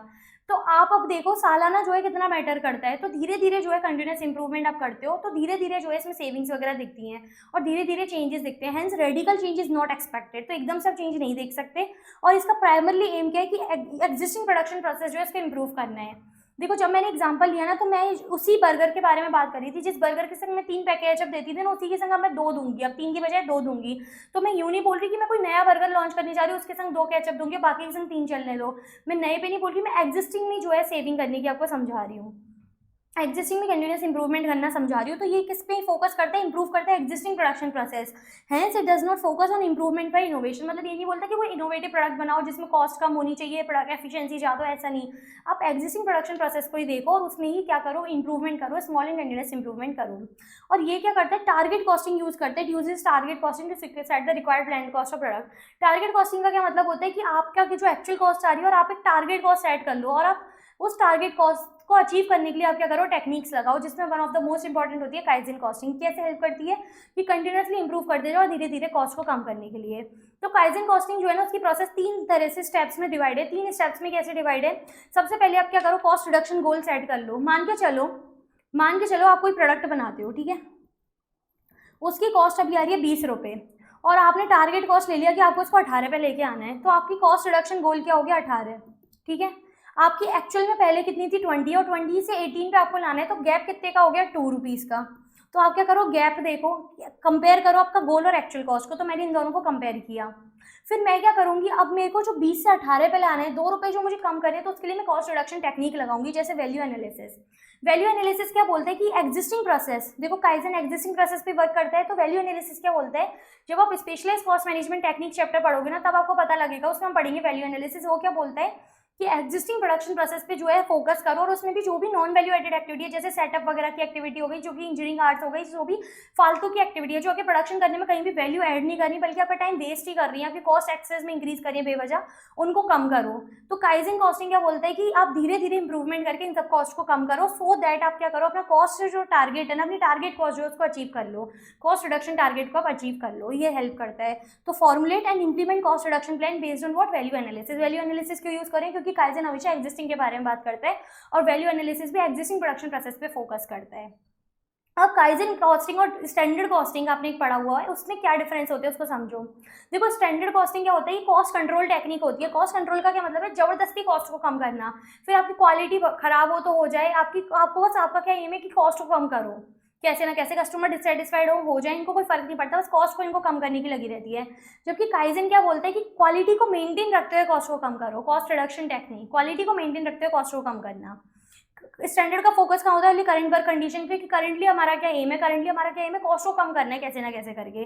जैसे देखो आजकल आप देख रहे होंगे, अभी प्लेन क्रैश होके चुका है, तो आपको पता होगा कि एयर इंडिया जो है ना, वो भी इन सब पे फोकस करता है कि कैसे ना कैसे करके कॉस्ट कम कर दो, फ्लाइट में जो पैसेंजर्स है वो मरे तो मर जाए, आपकी कॉस्ट जो है कम होनी चाहिए, इंजन खराब है तो होने दो, आप जो है खर्चा मत करना रिपेयर मेंटेनेंस पे। बाद में वो 1-1 करोड़ सबको बांट रहे हैं, 245 करोड़ वो रुपए खर्च कर देंगे, दैट इज ओके, लेकिन पहले उनसे खर्चा नहीं हुआ, तो उन्होंने क्या अपनाया, स्टैंडर्ड कॉस्टिंग अपनाया। जबकि यूज क्या करना चाहिए, काइजन कॉस्टिंग, कि डेली जो है कंटिन्यूसली इंप्रूवमेंट करो और अपने कॉस्ट को कम करो, लेकिन क्वालिटी को मेंटेन रखते हो, जैसे इंडिगो वगैरह करते हैं। ऐसा नहीं कि वो कॉस्ट कम नहीं कर रहे, वो भी कर रहे हैं, वो भी प्राइस जो है ना कस्टमर के लिए, प्राइस एयर फीस वो भी वगैरह, वो एरोप्लेन की फीस वगैरह वो भी बढ़ाते हैं, पर ऐसा नहीं कि वो क्वालिटी खराब कर रहे हैं, वो क्वालिटी पे फोकस करते हैं। तो स्टैंडर्ड कॉस्टिंग क्या बोलते हैं, करंट वर्क कंडीशन पे फोकस करता है, जबकि काइजन जो है कंटिन्यूस इंप्रूवमेंट पे फोकस करता है। स्टैंडर्ड कॉस्टिंग का क्या गोल होता है कि कॉस्ट परफॉर्मेंस स्टैंडर्ड को मीट करना, कि जो भी मेरा कॉस्ट मेरे सोच ली ना कि मैंने इतनी सेट कर ली, कि मान के चलो उसने बोला कि कोई प्रोडक्ट की कॉस्ट कितनी थी, 20 सपोज, ठीक है, इसने बोला, इसने सेट कर लिया कि मेरा जो स्टैंडर्ड है ना, मतलब मैंने जो बजट सेट किया था उसमें कॉस्ट कितनी थी, 15, तो मुझे जो है 15 पे लेके आनी है। अब भले ही मार्केट में कोई भी प्राइस चल रही हो, कुछ भी चल रहा हो, कस्टमर शायद एग्री हो या नहीं हो, ये 15 पे ले आएगा। तो स्टैंडर्ड कॉस्टिंग का अल्टीमेटली गोल क्या होता है कि जो उसका स्टैंडर्ड सेट है ना, उस पर वो बजटेड प्राइस पे लेके आना, मीट कॉस्ट परफॉर्मेंस स्टैंडर्ड। जबकि काइजन का क्या रहता है गोल, की कॉस्ट रिडक्शन टारगेट को अचीव करे, कि क्वालिटी मेंटेन रखते हुए वो कॉस्ट को कम करे, और जो उसका टारगेट कॉस्ट है ना उसको अचीव करने में अपने जो है उसमें लगा रहता है, कंटिन्यूस इंप्रूवमेंट करते हुए। अब स्टैंडर्ड कॉस्टिंग पीरियड का पीरियड क्या होता है, पीरियड 1 साल का। मतलब जब भी आप स्टैंडर्ड कॉस्टिंग देखोगे ना, आप जब भी उसके कैलकुलेशंस वगैरह करोगे, तो आप देखोगे यूजली 1 ईयर की कैलकुलेशन होती है। जब भी वेरिएंस वगैरह आप कंप्यूट करते हो, या जो भी डेटा होता है 1 ईयर का होता है, मतलब पूरे साल का बजट बनाते हो, पूरे साल का बजट बनता है, और उसके अकॉर्डिंग लास्ट में जो है कंपेरिजन किया जाता है। जबकि काइजन जो है ना, वो पूरे साल की बात नहीं करता, क्योंकि इस पर आप कंटिन्यूस इंप्रूवमेंट कर रहे हो और छोटे छोटे कर रहे हो। तो ये क्या बोलते हैं, वीकली, मंथली या क्वार्टरली आप जो है चेकिंग करो, वीकली, मंथली, क्वार्टरली जो है बजट सेट करो, पीरियड का ये बोलते हैं। वेरिएंस एनालिसिस, स्टैंडर्ड कॉस्टिंग में क्या करते हो, वेरिएंस कंप्यूट करते हो, कैसे आप अपना स्टैंडर्ड कॉस्ट लेते हो, आपकी स्टैंडर्ड बजटेड कॉस्ट क्या थी और आपकी एक्चुअल में कॉस्ट कितनी आई, फिर आप उनका डिफरेंस देखते हो और उसके बेसिस पे वेरिएंस एनालिसिस कंप्यूट करते हो, जैसे मटेरियल, ओवरहेड, लेबर, और अल्टीमेटली बहुत सारे एडवर्स वेरिएंस। अगर एडवर्स आ गया आपका जो फेवर में नहीं आया, एडवर्स इफेक्ट आया, तो आप एडवर्स वेरिएंस कैलकुलेट करोगे, फेवरेबल, ये सारा कैलकुलेट करते हो। जबकि काइजन में ऐसा कुछ नहीं, काइजन में आप क्या देखते हो, एक्चुअल कॉस्ट कितनी आई, जैसे एक्चुअल कॉस्ट थी प्रोडक्ट की 20, जबकि टारगेट कॉस्ट क्या थी 18, तो गैप कितना आया, 2 आया। तो उसको आप कम करने के लिए क्या करते हो, कॉस्ट रिडक्शन टेक्निक्स लगाते हो। तो यही सब बताया हुआ है, यहाँ पे कोई वेरिएंस कंप्यूट नहीं करते कि गैप क्या होता है, काइजन का एक्चुअल कॉस्ट का, काइजन के टारगेट कॉस्ट का, और उसी को कम करने के लिए कॉस्ट रिडक्शन टेक्निक लगाते हैं। अब ये बताया लास्ट पॉइंट कि अगर आपको काइजन कॉस्टिंग इंप्लीमेंट करना है तो आपको कुछ चेंजेस अडॉप्ट करने पड़ेंगे। क्या क्या चेंजेस अडॉप्ट करने पड़ेंगे? सबसे पहले आपको कॉस्ट कंट्रोल से कॉस्ट रिडक्शन पे जाना पड़ेगा। मतलब आपको जबरदस्ती कॉस्ट कम नहीं करनी है, आपको क्वालिटी मेंटेन रखते हुए कॉस्ट को कम करना है। अब एयर इंडिया भी यही करेगा अगर वो आगे चलता रहा तो। दूसरा क्या बताया कि आप जो स्टैंडर्ड वगैरह बजट वगैरह जो बनाते हो ना 1 साल के, उसको आप 1 साल की बजाय वीकली या मंथली पे लाओ, क्वार्टरली पे लाओ। ऐसा नहीं कि आप साल भर के एक बार में बना लो, आप छोटे छोटे बनाओ और उनको अचीव करने की कोशिश करो। और इसमें तीसरा पॉइंट सबसे इंपॉर्टेंट बताया कि जब भी आप स्टैंडर्ड सेट करो ना, तो ऐसा नहीं कि सिर्फ बड़े बड़े टॉप नॉच लोग बना लें, आप अपने वर्कर्स और एग्जीक्यूटिव को भी इन्वॉल्व करो कि वो भी आपके संग बनाए, क्योंकि अल्टीमेटली 4th फ्लोर पे वो काम करते हैं, उनको भी बराबर नॉलेज है। ऐसा नहीं कि वो पागल है, वो भी आपको अच्छे इनपुट्स दे सकते हैं। तो क्या क्या आपको चेंजेस करने हैं? कॉस्ट कंट्रोल से कॉस्ट रिडक्शन पे जाना है, 1 साल की बजाय शॉर्ट स्पैन ऑफ के बजट्स बनाओ और उनको अचीव करने की कोशिश करो, जैसे मंथली, वीकली, क्वार्टरली। और लास्ट में आप क्या करो कि वर्कर्स और एग्जीक्यूटिव को इन्वॉल्व करो इस स्टैंडर्ड सेट करने में। ये था हमारा काइजन कॉस्टिंग, जिसमें मैंने इसका आपको मीनिंग बताया, प्रोसेस बताया, डिफरेंस बताया और चेंजेस अडॉप्ट करने के बताए। काफ़ी ईजी है, काफ़ी इंटरेस्टिंग टेक्निक भी है। अब लीन सिस्टम की हम थर्ड टेक्निक पढ़ने जा रहे हैं, वो है 5S। 5S क्या बोलता है? ये क्या बोलता है इसको समझना। 5S का क्या मतलब है कि किसी भी ऑफिस या फैक्ट्री, कोई भी, मैं क्या बोल रही हूँ, ऑफिस या फैक्ट्री को अगर आपको ऑर्गेनाइज करना है, आप किसी भी फैक्ट्री या ऑफिस को ऑर्गेनाइज करना चाहते हो, तो आप कब ऑर्गेनाइज कर सकते हो? जब उसमें एफिशिएंसी एंड इफेक्टिवनेस आ जाए। किसी भी ऑफिस या फैक्ट्री को इस तरह से ऑर्गेनाइज करो कि उसमें एफिशिएंसी इफेक्टिवनेस आ जाए। अब एफिशिएंसी का क्या मतलब होता है? जहाँ पे भी एफिशिएंसी हो जाए ना, एफिशिएंसी का मतलब क्या होता है? स्पीड फास्ट हो जाए, आपके काम करने की स्पीड तेज हो जाए। और इफेक्टिवनेस का क्या मतलब है? कि चांसेस ऑफ एरर जो है वो कम हो जाए। मैंने क्या बोला कि 5S क्या बोलते हैं कि किसी भी ऑफिस या फैक्ट्री को किस तरह से ऑर्गेनाइज किया जाए, जैसे ई आ जाए। ई का मतलब क्या? एफिशिएंसी एंड इफेक्टिवनेस आ जाए। एफिशिएंसी का मतलब स्पीड तेज हो जाए, और इफेक्टिवनेस का क्या मतलब है? कि एरर्स जो है कम हो जाए। अब देखो 5S से क्या होता है? तो एरर कम हो जाते हैं, प्रोसेस टाइम आपका इंप्रूव हो जाता है, और सेटिस्फेक्शन एम्प्लॉय की जो इंप्रूव हो जाती है। ये कैसे होती है? एक एग्जाम्पल से समझो कि मान के चलो एक सीए फर्म है, ठीक है, एक सीए फर्म है और आपको क्या 5S इंप्लीमेंट करने हैं। मतलब आपको क्या करना है? एफिशिएंसी और इफेक्टिवनेस दोनों इंक्रीज करनी है, आपको इन दोनों को इंक्रीज करना है। तो आप कैसे इंप्लीमेंट करोगे? मान के चलो इसमें मल्टीपल डिपार्टमेंट्स हैं, ठीक है, टैक्सेशन हो गया, ऑडिट हो गया, आगे जॉब करोगे पता लगेगा एक फेज होता है, और एक होता है आईटी डिपार्टमेंट, और भी बहुत सारे डिपार्टमेंट होते हैं। मैंने एक छोटे से ये एग्जांपल लिया है। तो ये 4 तरीके के आपके डिपार्टमेंट हैं। तो जब भी आपको 5S इंप्लीमेंट करना होगा ना, तो आप ऐसे नहीं करोगे कि आपने टैक्सेशन में कर दिया, ऑडिट में नहीं किया, फेज में नहीं किया, आईटी में नहीं किया, सिर्फ टैक्सेशन में आपने 5S लगा दिया, बाकी में नहीं किया। आप ऐसा नहीं कर सकते।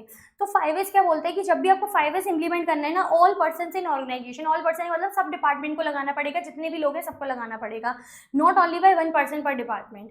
तब जाके आपके क्या होंगे? एरर्स कम होंगे, इंप्रूव होगा प्रोसेस टाइम, और सेटिस्फेक्शन जो है एम्प्लॉय की अचीव कर पाओगे।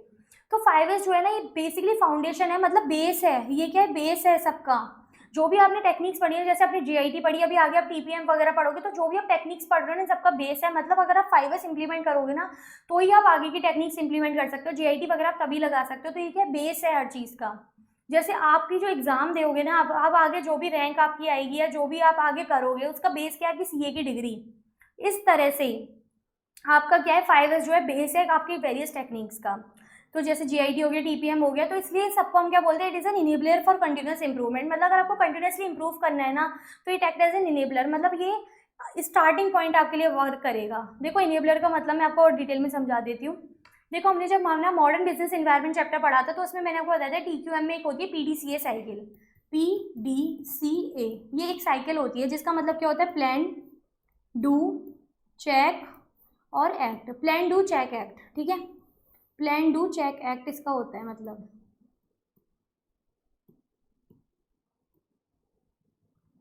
जिसमें आगे क्या बताया हुआ है कि प्लान और डू जो है ना, वो हमारे क्या होते हैं? इनेबलर्स।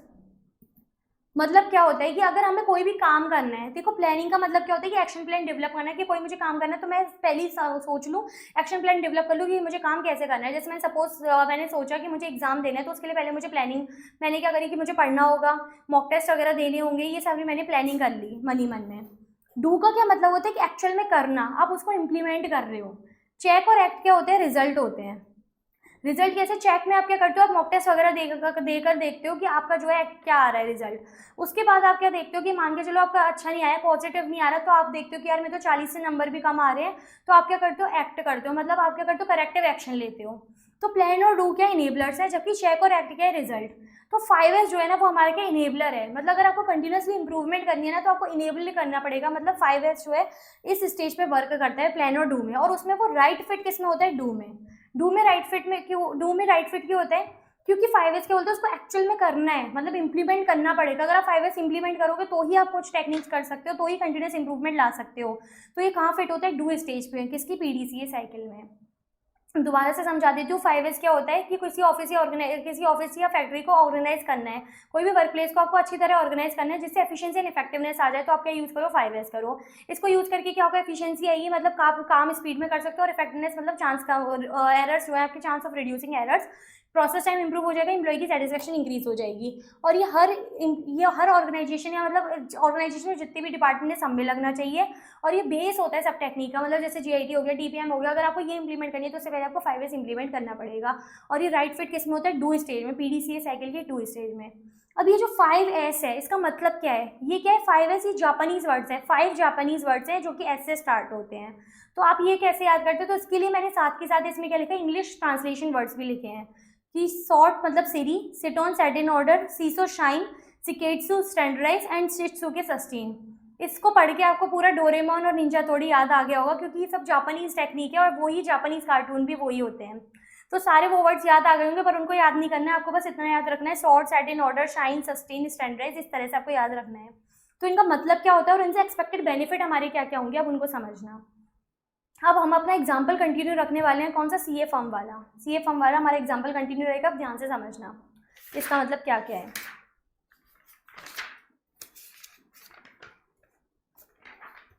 तो देखो सबसे पहले हम क्या करते हैं, हम सॉर्टिंग करते हैं, ठीक है। सबसे पहले हम क्या करेंगे, सॉर्ट करेंगे। सॉर्ट मतलब सॉर्टिंग करेंगे एंड रिमूव करेंगे अननेसेसरी आइटम्स फ्रॉम, कहाँ से, वर्क एरिया। मतलब क्या हो गया कि मान के चलो आपके पास क्या है, बंडल लगा हुआ है, ठीक है, आपके पास क्या है, बंडल लगे हुए हैं फाइल्स के। तो आपका जो टॉप मैनेजमेंट है ना, मतलब CA फर्म का जो बॉस है, पार्टनर है, वो आपके डिपार्टमेंट में आया और उन्होंने बोला कि कल तक मुझे जितनी भी फाइल्स हैं ना उनमें से सारी सॉर्ट कर देना, फाइल की कौन सी काम की है, कौन सी काम की नहीं है। और सिर्फ सॉर्ट ही नहीं करना, आप इनको क्या करना, हटा ही देना, जो जो काम की नहीं है ना उनको एकदम हटाते चलना। वो आप कैसे करोगे, आप रेड टैग लगा देना, आपने आपने रेड टैग लगा दिया, ये काम की नहीं है, और उसको अपनी वर्कशाप से हटा देना। जिससे क्या होगा, इससे फायदा क्या होगा, MRP आपका क्या होगा, काम एक तो आसान हो जाएगा, दूसरा क्या होगा, जो आपकी जो काम की फाइल थी वो बिना काम की फाइल के संग मर्ज नहीं होंगी, reduce chance of being disturb. और दूसरा तीसरा लास्ट क्या होगा कि जो फालतू की जो फाइल का बंडल बना जा रहा था ना वो बंडल बनना बंद हो जाएगा, इन प्रिवेंट एक्यूमुलेशन। एक तो आप क्या करो, रेड टैग को यूज़ करो, डिस्पोज कर दो। दूसरा ये 48 आवर रूल लगाओ।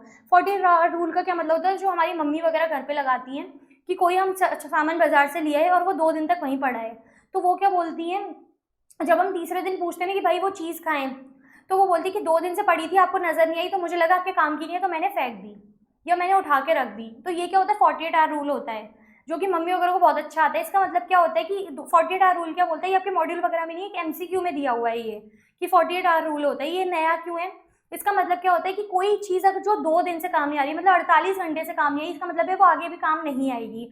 तो वो भी क्या करो, सॉर्ट करो उसको भी और उसको भी हटा दो अपनी शेल से। इससे क्या होगा, आपका काम आसान हो जाएगा, चीज़ें जो है फालतू में मिक्स नहीं होंगी, फालतू काम और ना काम की चीज़ें, और आपका जो फालतू की जो चीज़ें थी ना उनका जो बंडल बना जा रहा था वो भी रिड्यूस हो जाएगा। तो सॉर्ट का मतलब ये हो गया। इसको आप याद कैसे कर सकते हो, इसके एक्सपेक्टेड बेनिफिट को MRP से याद कर लेना। सेट इन ऑर्डर का क्या मतलब है कि आप क्या करो, सिस्टमेटिक अरेंजमेंट करो। अब इसका मतलब समझो कि आप क्या करते हो, मान के चलो आप क्या है, बिग 4 में काम करते हो और आप वहाँ बनाते हो वर्क पेपर्स, ठीक है। बिग 4 में जब आप काम करते हो ना तो वहाँ क्वालिटी का काम होता है, ऐसा वो बोलते हैं। फिर आप जब खुद जॉब करोगे आप खुद सब समझ जाओगे। तो वर्क पेपर्स में वहाँ क्या होता है कि मान के चलो एक वर्कबुक है, ठीक है। अब आप वर्कबुक बना रहे हो तो यहाँ पे जो है ना बहुत छोटे छोटे टैब्स बना रहे होते हैं, छोटे छोटे टैब्स बन रहे होते हैं, जिसमें जो फर्स्ट शीट होती है ना वो काफ़ी इंपॉर्टेंट होती है। एक तो वहाँ पे छोटी सी टेबल बनती है जो एक्चुअल और प्रीवियस बजटेड जो फिगर्स होते हैं उनके बारे में डिफरेंस होता है और उसका रीजनिंग दे रखी होती है। साथ के साथ वहाँ क्या होते हैं, लिंक्स लगे होते हैं।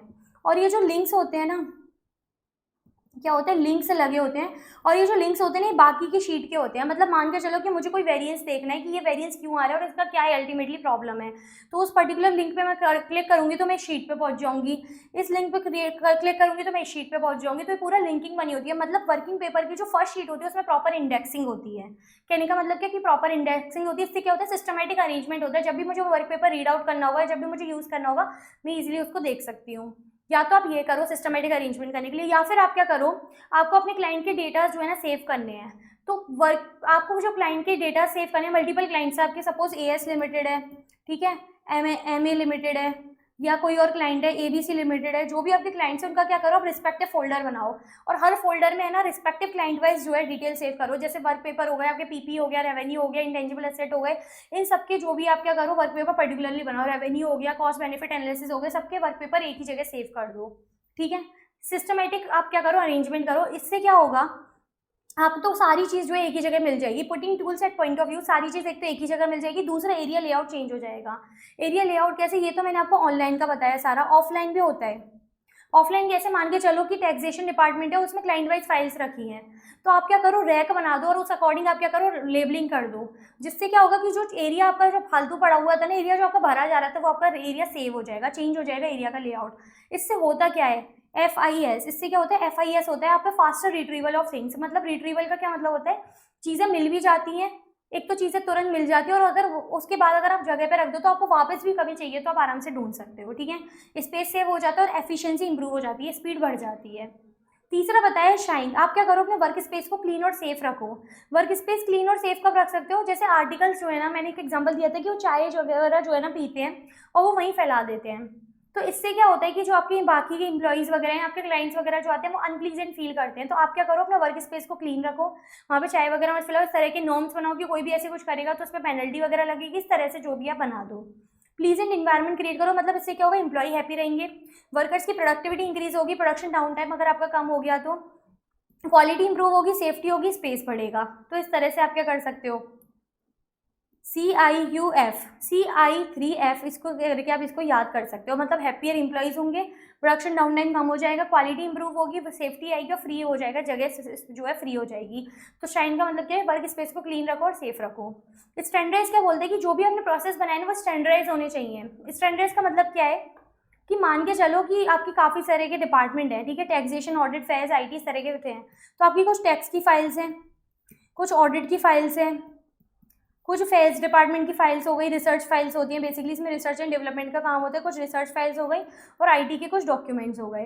तो आप क्या करो, सबको कलरिंग कर दो। मतलब टैक्स की फाइल्स को आपने बोल दिया रेड, ऑडिट की फाइल्स को आपने बोल दिया ब्लू, रिसर्च की फाइल्स को आपने बोल दिया ग्रीन, और इन डॉक्यूमेंट्स को आपने बोल दिया क्या, आपने सपोज इनको कलर दे दिया, कौन सा मान के चलो आप, वायलेट कलर आपने दे दिया, ठीक है। तो इस तरह से आपने क्या करें कि स्टैंडर्ड मेंटेन कर लिया। तो जब भी आप देखोगे रेड फाइल है तो आप समझ जाओगे ये टैक्स की फाइल है, तो आपको देख के आपको पता होगा कि पर्टिकुलर किस एरिया में मुझे इसको रखना है, ये कौन से डिपार्टमेंट में गलत आ गई है। तो प्रोसेस क्या होगा, आपका स्टैंडर्डाइज रहेगा और कंफर्टेबल हो गया 5S प्रोसीजर के साथ। कंफर्टेबल कैसे होगी कि सारी जो है ना चीज़ें आपके लिए इजीली हो जाएंगी, कि वर्क स्पेस क्लीन रहेगा, सिस्टमेटिक अरेंजमेंट रहेंगे और सॉर्ट कर सकते हो इजीली, अननेसेसरी आइटम को रिमूव कर सकते हो। तो सब 5S के प्रोसीजर को कंफर्टेबल करने में भी कौन हेल्प करता है, स्टैंडर्डाइज, क्योंकि स्टैंडर्ड मेंटेन करता है। और लास्ट आता है सस्टेन। सस्टेन क्या बोलते हैं कि जो भी आपने प्रोसेस लगाए ना उनको मेंटेन करो। मेंटेन करो क्या, डिसिप्लिन अपने वर्क एरिया में। जिससे क्या होगा, बाय ऑडिटिंग। ऑडिटिंग का क्या मतलब है, देखो जैसे आपके मान के चलो कि फर्स्ट क्वार्टर का डेटा है, मैंने आपको क्या बोला था कि आप डेटा जो है ना फोल्डर वाइज सेव करो, डेटा फोल्डर वाइज सेव करना बताया। अब मान के चलो आपने फर्स्ट क्वार्टर की ऑडिट करी और आपने डेटा सेव कर लिया, तो जब सेकंड क्वार्टर आप करोगे ना, या थर्ड क्वार्टर या फोर्थ क्वार्टर, तो आप आराम से डेटा जो है रिट्रीव कर सकते हो अपने बैक एंड से। आपके पास खुद पे डेटा होगा, आपको बार बार क्लाइंट के पास नहीं जाना, और आपके पास अपने भी कुछ वर्किंग्स रहेंगी, तो आपको बार बार मल्टीपल काम नहीं करने पड़ेंगे। तो बिग फोर में बहुत इंपॉर्टेंट होता है कि डेटा जो है प्रॉपरली आपके पास होना चाहिए। अगर आपके पास डेटा ही नहीं है ना, फिर तो रिव्यू में जो आपको डांट मिलेगी वो आपने जीवन में कभी नहीं खाई होगी, इतनी अच्छी तरह से सुनाते हैं। तो इससे क्या होता है, डिसिप्लिन जो है मेंटेन रहता है, कि आपको आगे के क्वार्टर्स में भी जो है डिसिप्लिन मेंटेन रहेगा, इस तरह से आपको मेंटेन करना है। इससे क्या होता है, आप कैसे कर सकते हो, आप क्या करो, अपने ऊपर DSP लगा दो। DSP का मतलब है डेली मॉनिटरिंग करो, कि जो भी जीमेल पे आप देखो कि कोई भी फाइल आई है, अपने पर्टिकुलर सही फोल्डर में सही जगह सेव करिए कि नहीं करी। रेवेन्यू से रिलेटेड फाइल है तो रेवेन्यू में जानी चाहिए, PP से रिलेटेड फाइल है PP में जानी चाहिए, जो भी कॉमन एरियाज हैं उनकी एक कॉमन फाइल करके फोल्डर बना दो, उसमें वहाँ पे जानी चाहिए। स्ट्रक्चर कम्युनिकेशन हो, कि मतलब जैसे वो मुझे कोई बोले सीनियर क्या मुझे पर्टिकुलर उस क्वार्टर की ये फाइल भेजो, तो आप क्लियरली उसको भेज पाओ। तो स्ट्रक्चर कम्युनिकेशन हो, ये जब भी हो पाएगा जब आप इसको मेंटेन करोगे, डिसिप्लिन मेंटेन करोगे। पीरियडिक ऑडिट करो एट ऑल लेवल्स, मतलब मान के चलो कि quarter, second quarter, third quarter में ऑडिट हो रही है, तो आपके पास पीरियडिक ऑडिट हो जब हो रही है तो आपके पास डेटा प्रॉपर होना चाहिए। तो ये क्या बोलते हैं, सारे लेवल पे पीरियडिक ऑडिट करो, ठीक है। तो आप क्या कर सकते हो, 5S लगा के आप सिस्टमेटिक अरेंजमेंट कर सकते हो, लास्ट में आप सस्टेन कर सकते हो, डिसिप्लिन मेंटेन कर सकते हो। अब 5S के बाद आने एक एक्सटेंशन दिया हुआ है क्या, 6S। 6S क्या बोलते हैं, देखो 6S जो है ना ये बोलते हैं कि 5S का जो एक्सटेंशन है ना 6S, वो क्या है, सेफ्टी। क्या है, सेफ्टी। कोई और वर्ड अगर मैं एमसीक्यू में बोल देना तो क्लियर बोल देना कि ये गलत है, आपका 6S क्या है, सेफ्टी है। अब इस सेफ्टी क्या बोलती है कि आप आइडेंटिफाई करो हजार्ड्स की क्या क्या दिक्कतें हो सकती हैं, और उसके लिए आप क्या करो, पहले ही देख लो, प्रिवेंटिव मेजर्स डेवलप कर दो कि कल को ये दिक्कत हो तो उसके लिए क्या है, ये तरीका है, आप इससे उससे बच सकते हो, सो दैट आपकी टीम जो है सेफ हो जाए। देखो इसको मैं बिग 4 का एग्जाम्पल लेके बताती हूँ कि मान के चलो आप रिव्यू मीटिंग में बैठे हो, हम एग्जीक्यूटिव हैं सपोज, और मेरे ऊपर असिस्टेंट मैनेजर, असिस्टेंट के सीनियर, सीनियर से ऊपर डायरेक्टर, डायरेक्टर से ऊपर पार्टनर, ठीक है। जब आप रिव्यू चल रहा होता है ना तो एग्जीक्यूटिव और असिस्टेंट मैनेजर की हालत सेम ही होती है। तो इसमें क्या होता है कि मान के चलो कोई ऐसा पॉइंट है कि अगर वो खुल गया, पार्टनर ने अगर वो पूछ लिया तो पूरी टीम जो है लपेटे में आ सकती है। ये बात डायरेक्टर को पता होती है, तो डायरेक्टर क्या बोलता है कि अगर ये पॉइंट खुलता है तो आप सब चुप रहिएगा, मैं आपके लोगों के बिहाफ पे बोलूंगा और ये पॉइंट मैं ही दबा दूंगा। तो डायरेक्टर ने क्या करा, आइडेंटिफाई करी हजार्ड, उसने देखा कि ये पॉइंट में दिक्कत है और उसने पहले ही प्रिवेंटिव मेजर्स ले रखे अपनी टीम को सेव करने के। इस तरह से आप सेफ्टी को यूज़ कर सकते हो। ये मैंने आपको एक एग्जाम्पल लिया है, ज़रूरी नहीं यही हो, और भी चीज़ें हो सकती हैं। तो ये था 5S। 5S बेसिकली बोलते हैं ऑफिस या फैक्ट्री को किस तरह से ऑर्गेनाइज करें, एफिशिएंसी एंड इफेक्टिवनेस आ जाए। तो इसके लिए पूरा उसने एक डिटेल प्रोसीजर दिए हुए हैं। जैसे जैसे मैंने शॉर्ट फॉर्म बताई ना, अगर आप इस तरह से इनको 3-4 बार भी पढ़ लोगे तो आप आराम से इसके क्वेश्चन कर सकते हो, क्योंकि ये क्या है ना, इस पर मल्टीपल टॉपिक्स आजकल बनने लगे हैं। ये एक्सपेक्टेड बेनिफिट जो है पहले नहीं थे, अब बहुत ज़्यादा इन्होंने क्रिएट कर दिए, तो इन पर मल्टीपल MCQ बन जाते हैं। तो कोशिश करना 2-3 बार पढ़ने की, आराम से याद हो जाएंगे। तो ये था हमारा 5S टेक्निक। अब नेक्स्ट टेक्निक हम पढ़ने जा रहे हैं टोटल प्रोडक्टिव मेंटेनेंस, TPM। ये क्या होता है, ये क्या बोलता है कि मशीन या इक्विपमेंट की, कोई भी मशीन या इक्विपमेंट को सही तरीके से या सही वे में मेंटेनेंस किया जाए, जिससे प्रोडक्ट खराबी के कारण, मशीन या इक्विपमेंट में खराबी के कारण जो भी प्रोडक्शन लॉसेज हो रहे हैं उनको एलिमिनेट किया जा सके। देखो TPM क्या बोलता है, सिंपली टोटल प्रोडक्टिव मेंटेनेंस। इसका मतलब क्या होता है कि मशीन या इक्विपमेंट, ये किसके बारे में बात करता है, एक तो मशीन और या फिर इक्विपमेंट, ठीक है। मशीन या इक्विपमेंट को सही तरीके से या सही वे में मेंटेनेंस की जाए, जिससे खराबी के कारण, अगर इसमें कोई भी खराबी हो गई या कोई भी डैमेज हो रहा है तो उससे जो भी प्रोडक्शन लॉसेज हो रहे हैं ना, आपके जो भी प्रोडक्शन लॉसेज हो रहे हैं उनको क्या किया जाए, एलिमिनेट किया जा सके, खत्म किया जा सके। तो ये क्या बोलता है TPM, it is maintenance philosophy which aimed at eliminating product losses due to faulty machine या इक्विपमेंट, ठीक है। मशीन या इक्विपमेंट में खराबी होने के कारण जो भी प्रोडक्शन लॉसेज हो रहे हैं उनको एलिमिनेट किया जा सके, ये क्या बोलता है TPM। अब TPM जो है ना, आप उसको इम्प्लीमेंट कैसे कर सकते हो, तो उसके लिए 8 पिलर्स दिए हुए हैं। ये 8 पिलर्स बोल दो, इनको प्रिंसिपल बोल दो, फीचर्स बोल दो, मतलब ये TPM को इम्प्लीमेंट करने के तरीके बताए हैं कि अगर आपने 8 पॉइंट्स इंप्लीमेंट कर लिए ना, तो आप अल्टीमेटली आपने TPM इम्प्लीमेंट कर लिया। बट TPM को इम्प्लीमेंट करने से पहले आपको क्या करना है, 5S इम्प्लीमेंट करना है। 5S क्या है, क्योंकि बेस है। मैंने अभी 5S जब पढ़ाया था आपको बताया था कि ये क्या है, बेस है। तो जब भी आपको TPM इम्प्लीमेंट करना होगा ना, या GIT इम्प्लीमेंट करना होगा, उससे पहले आपको 5S इम्प्लीमेंट करना बहुत ज़रूरी है, क्योंकि वो क्या बेस है, इनेबलर है कंटिन्यूस इंप्रूवमेंट का, इसलिए 5S इम्प्लीमेंट करना ज़रूरी है। अब 5S के बाद आपने मान के चलो 5S इम्प्लीमेंट कर दिया, अब आप TPM लगा रहे हो, तो TPM के आपको कौन कौन से 8 पिलर्स हैं जो इम्प्लीमेंट करने ज़रूरी हैं, तभी आपका TPM इम्प्लीमेंट हो पाएगा, उसको समझना। अब देखो पहला पिलर बताया हुआ ऑटोनोमस मेंटेनेंस। ये क्या बोलता है कि आपका क्या करो, आप अपने वर्कर्स को छोटा मोटा इंप्रूवमेंट सिखा दो, माइनर रूटीन मेंटेनेंस जो है ना वो उनको सिखा दो, जिससे क्या हो, एक तो बाहर से आपको बार बार किसी को बुलाना ना पड़े और आपका टाइम वगैरह जो है वेस्ट ना हो, आपका प्रोडक्शन जो है रुके नहीं। जैसे माइनर मेंटेनेंस कैसे हो गया, जैसे मशीन पे तेल डालना हो गया, मशीन की सफाई वगैरह करना हो गया, ये सब छोटी मोटी चीज़ें जो है आप अपने वर्कर्स को सिखाई दो, ठीक है। फोकस इंप्रूवमेंट, काइजन का क्या मतलब है, फोकस इंप्रूवमेंट मतलब काइजन, इसका क्या मतलब है कि डेली डेली माइनर इंप्रूवमेंट आप खुद भी करो। जैसे मान के चलो कि आपने देखा कि मशीन जो है सही से काम नहीं कर रही, उसका बोल्ट ढीला हो रहा है तो बोल्ट कस दिया, ठीक है। ये रूटीन मेंटेनेंस की चीज़ें हैं। वायर जो है वो कटा हुआ ऐसा लग रहा है तो उस पर टेप लगा दिया, तो धीरे धीरे इंप्रूवमेंट करके आप क्या कर सकते हो, अपनी कॉस्ट बहुत हद तक बचा सकते हो, क्योंकि अगर आप इन सब पे ध्यान नहीं दोगे ना तो हो सकता है एक दिन बड़ा शॉर्ट सर्किट हो जाए, पूरी मशीन ही खराब हो जाए, फैक्ट्री का पूरा काम रुक जाए। तो इन सबको अवॉइड करने के लिए आप क्या करो, माइनर इंप्रूवमेंट करो बेस्ड ऑन कंटिन्यूअस बेसिस, ठीक है। प्लान्ड मेंटेनेंस, आप क्या करो, आप पहले ही प्लानिंग करके चलो कि कल को अगर ऐसा कुछ हो जाता है तो मेरे पास प्लान बी क्या है कि प्रोडक्शन स्टार्ट होने से पहले क्या करो, प्लानिंग कर लो। तो प्रोएक्टिव रहो इंस्टेड ऑफ रिएक्टिव, कि कल को कुछ हो गया उसके बाद आप एक्शन लो। जैसे एयर इंडिया का प्लान क्रैश हो गया, प्लेन क्रैश हो गया, उसके बाद वो आप एक्शन ले रहे हैं कि 1-1 करोड़ बांटेंगे। बेटर क्या होता है कि वो पहले ही अपना प्लेन चेक कर लेते हो, अगर कोई भी दिक्कत है तो उसको उड़ाए नहीं भाई, उस दिन डिले कर देते, फ्लाइट कैंसिल कर देते, पर ऐसी हरकतें तो नहीं करते। अब उनके 1-1 करोड़ रुपए का सब अचार थोड़ी डालेंगे। तो हमेशा आपको लाइफ में प्रोएक्टिव रहना चाहिए कि प्लानिंग पहले से ही करके चलो कि ऐसा हो गया तो वैसा ऐसा हो गया तो ऐसा, रिएक्टिव नहीं, हमेशा प्रोएक्टिव रहो लाइफ में भी और टीपीएम में भी, ठीक है। Plan maintenance. फिर अर्ली मैनेजमेंट। अर्ली मैनेजमेंट का क्या मतलब है कि आप बुरी से बुरी सिचुएशन लेके चलो कि कल को मशीन ही ब्रेक डाउन हो जाए तो उस केस में मुझे क्या करना है। ऐसा नहीं कि मैं बैठ जाऊँ प्रोडक्शन रोक दूँ, मैं प्लान भी रख के चलूँ हमेशा। Shortening time required for product development. Quality maintenance. आप क्या करो ड्यूरिंग द प्रोडक्शन, आप क्या करो अपनी क्वालिटी चेक करते रहो कि प्रोडक्शन के दौरान जो भी हमारा प्रोडक्ट बन के आ रहा है वो एज पर क्वालिटी स्टैंडर्ड तो है ना। ऐसा तो नहीं कि मशीन खराब हो गई हो, इंटरनली कुछ डैमेज हो जो मुझे दिख नहीं रहा हो, बाहर से तो सही लग रही है। तो क्वालिटी आपको हमेशा चेक करते रहनी है, क्योंकि अगर एक बार प्रोडक्ट या सर्विस की क्वालिटी खराब हो जाती है ना, फिर कस्टमर को वापस अपने पास लाना बड़ा मुश्किल है। जैसे एक बार अगर आप किसी लड़की या लड़के का दिल तोड़ दो, उसको वापस पहले जैसे करना मुश्किल है ना, सेम प्रोडक्ट या सर्विस की क्वालिटी का होता है।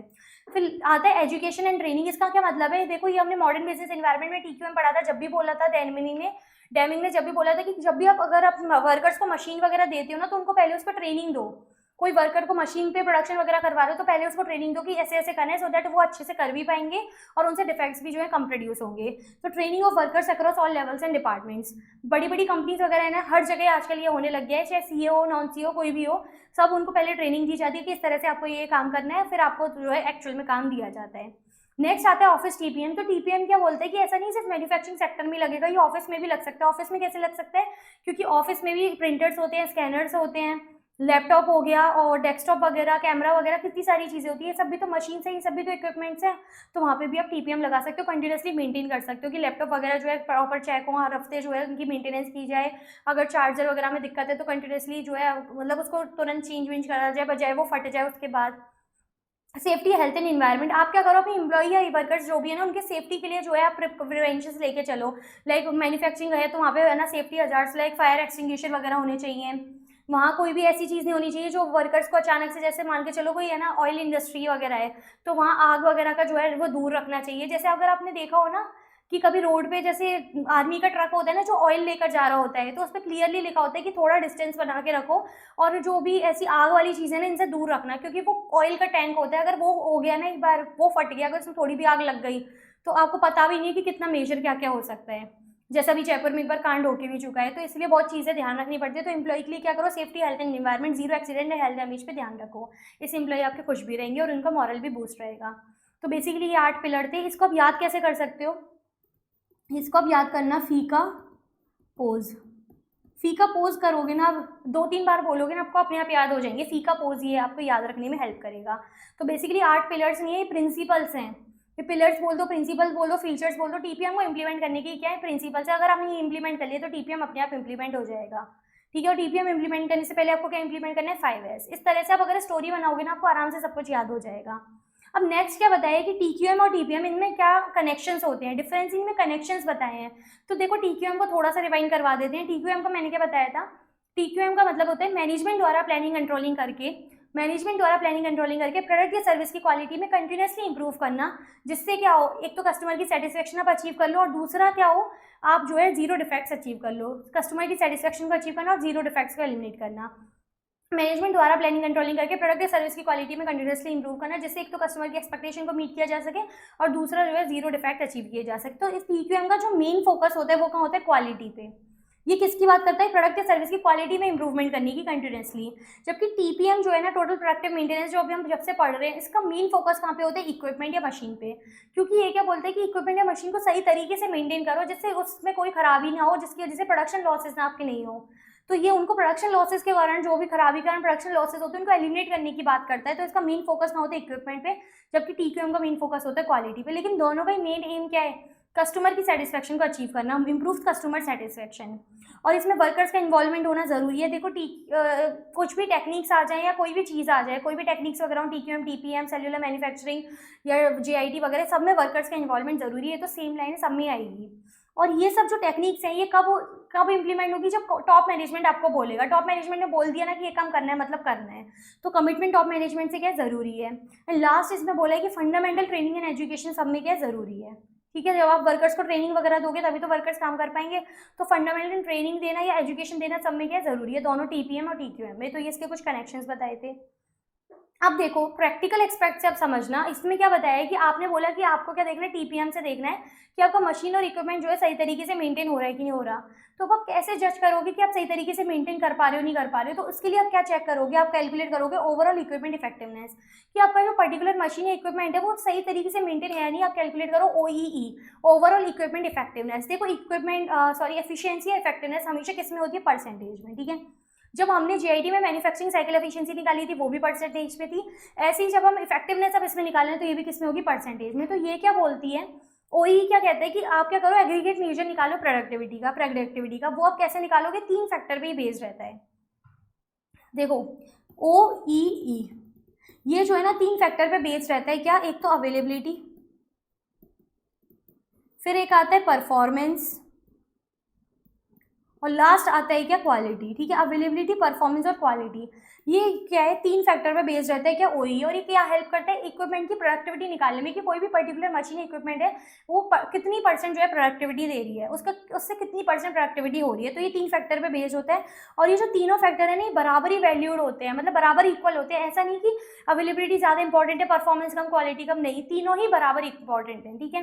तो मैंने क्या लिख रखा है, एग्रीगेट मेजर है प्रोडक्टिविटी का, जिसमें 3 फैक्टर्स आपके इन्वॉल्व होते हैं और इसमें ईच कंपोनेंट की इक्वल इंपॉर्टेंस होती है।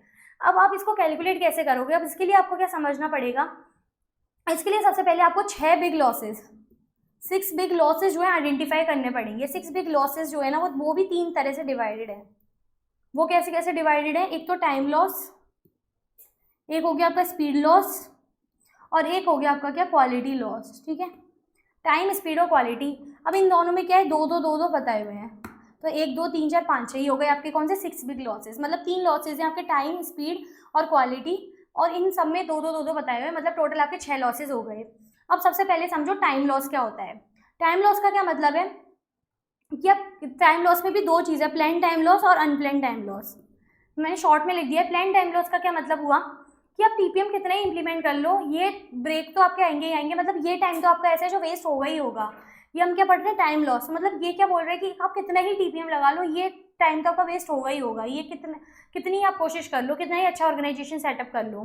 तो ये कौन कौन से टाइम होते हैं, इनको प्लान डाउन टाइम भी बोलते हैं। कौन कौन से टाइम होते हैं, जैसे लंच टाइम हो गया, लंच ब्रेक हो गया, टी ब्रेक हो गया, मिसलेनियस ब्रेक, शिफ्ट आप चेंज कर रहे हो उसकी break, preventive maintenance, daily production आप जो डेली मेंटेनेंस करवा रहे हो वो वाला ब्रेक, क्लीन अप पीरियड, आप हर हफ्ते मशीन की क्लीनिंग कराते हो तो उसमें जो टाइम जाता है वो। तो ये क्या हो गया, प्लान टाइम लॉस हो गया। आप कितनी ही कोशिश कर लो ये आपका आएगा ही आएगा, ठीक है, ही लगेगा ये इतना टाइम। तो अनप्लान टाइम लॉस का क्या मतलब, जो सडनली आ जाए, मतलब जो आपने प्लान नहीं किया था, सडनली आपका कुछ ऐसे हैपनिंग हो गई सिचुएशन कि मान के चलो मशीन जो है रुक गई, बिल्कुल ही खत्म हो गई, इक्विपमेंट फेलियर, कोई इक्विपमेंट उसमें लगा हुआ था वो काम ही नहीं कर रहा, पावर फेलियर हो गया, या सेटअप चेंजेस आपको करने पड़े, सही से यूनिट्स नहीं प्रोड्यूस कर रही थी तो आपको सेटअप चेंज करना पड़ा, ETC। तो ये अनप्लान डाउन टाइम होते हैं। इन दोनों का मिलके क्या बनता है, टाइम लॉस बनता है। टोटल टाइम लॉस इन दोनों को मिलके बनता है। और ये किस में हेल्प करता है, अवेलेबिलिटी कैलकुलेट करने में हेल्प करता है। अवेलेबिलिटी मतलब टोटल टाइम कितना अवेलेबल है प्रोडक्शन के लिए, उसमें हेल्प करता है ये कैलकुलेट करने में, प्लान टाइम लॉस और unplanned time loss. Plan time loss को प्लान डाउन टाइम भी बोलते हैं, मतलब एक ऐसा टाइम जिसको आप कितनी कोशिश कर लो ये तो इनकड़ होंगे ही होंगे। और अनप्लान टाइम लॉस कि अगर आप टीपीएम को सही तरीके से मेंटेन करो, मशीन इक्विपमेंट को सही तरीके से मेंटेन करो तो आप इसको रिड्यूस कर सकते हो। जैसे ब्रेक डाउन हो गया, equipment failure, power failure, setup changes, ये सारे आपके हो गए क्या, अनप्लान टाइम लॉस या अनप्लान डाउन टाइम। फिर आता है कि स्पीड लॉस। स्पीड लॉस क्या बोलता है कि मान के चलो आपकी मशीन जो है रुक रुक कर चल रही है, माइनर स्टॉप्स आ रहे हैं, तो ये वाला लॉस। रिड्यूस स्पीड, मशीन की जो है ना स्पीड अपने आप से कम हो गई है। जैसे एसी नहीं होता है, जब नया नया लाओ तो बहुत अच्छी कूलिंग देता है, फिर धीरे धीरे जो है वो खराब करने लग जाता है। तो मान के चलो उसमें जो है कूलिंग कम हो गई, एसी में कंप्रेसर में कूलिंग वगैरह कम हो रही है, या फिर कंप्रेसर में पानी भर गया, whatever the reason is, या गैस निकल गई, तो उससे क्या हो गया, स्पीड कम हो गई। तो वो रुक रुक के चल रही है कोई मशीन और उसकी क्या हो गई, स्पीड कम हो गई। तो इन दोनों लॉस को कैलकुलेट करने के लिए, इन दोनों लॉस को हम कैसे कैलकुलेट करते हैं, इसके हेल्प करते हैं एफिशिएंसी, परफॉर्मेंस कैलकुलेट करने में हेल्प करते हैं। ये दोनों लॉस के हेल्प करते हैं परफॉर्मेंस कैलकुलेट करने में, परफॉर्मेंस एफिशिएंसी। लास्ट बताया क्वालिटी लॉस। इसमें भी 2 तरह के लॉस होते हैं आपका, क्या, या तो आउटपुट रिड्यूस हो जाए। आउटपुट रिड्यूस का क्या मतलब है कि सपोज आप पहले 1000 यूनिट्स बनाते थे, आपकी कैपेसिटी थी 1000 यूनिट्स बनाने की आपकी मशीन की, लेकिन अब वो ओनली 800 यूनिट्स बना पा रही है। ओनली क्या बना पा रही है, 800 यूनिट्स बना पा रही है।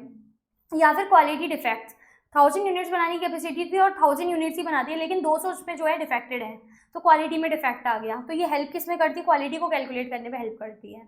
तो मैंने क्या बताया कि आपको क्या करना है, OEE निकालना है। OEE का मतलब है कि आपके जो पर्टिकुलर मशीन इक्विपमेंट है कितना प्रोडक्टिविटी दे रही है, वो आप कैसे निकालोगे, परसेंटेज में निकालोगे। इसमें 3 फैक्टर्स पता है, अवेलेबिलिटी, परफॉर्मेंस, क्वालिटी।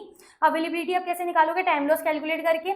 क्वालिटी के लिए आप क्वालिटी लॉस निकाल देना, और परफॉर्मेंस के लिए स्पीड लॉस कैलकुलेट करना। अभी आप कैलकुलेट कैसे करोगे, अवेलेबिलिटी आप कैसे निकालोगे, एक्चुअल टाइम टेकन जो आपका लगा divided by plan production time ले लो। एक्चुअल टाइम कैसे निकालोगे, टोटल अवेलेबल टाइम में से टोटल टाइम लॉस लेस कर दो। टोटल टाइम लॉस मतलब plan time loss plus unplanned time loss.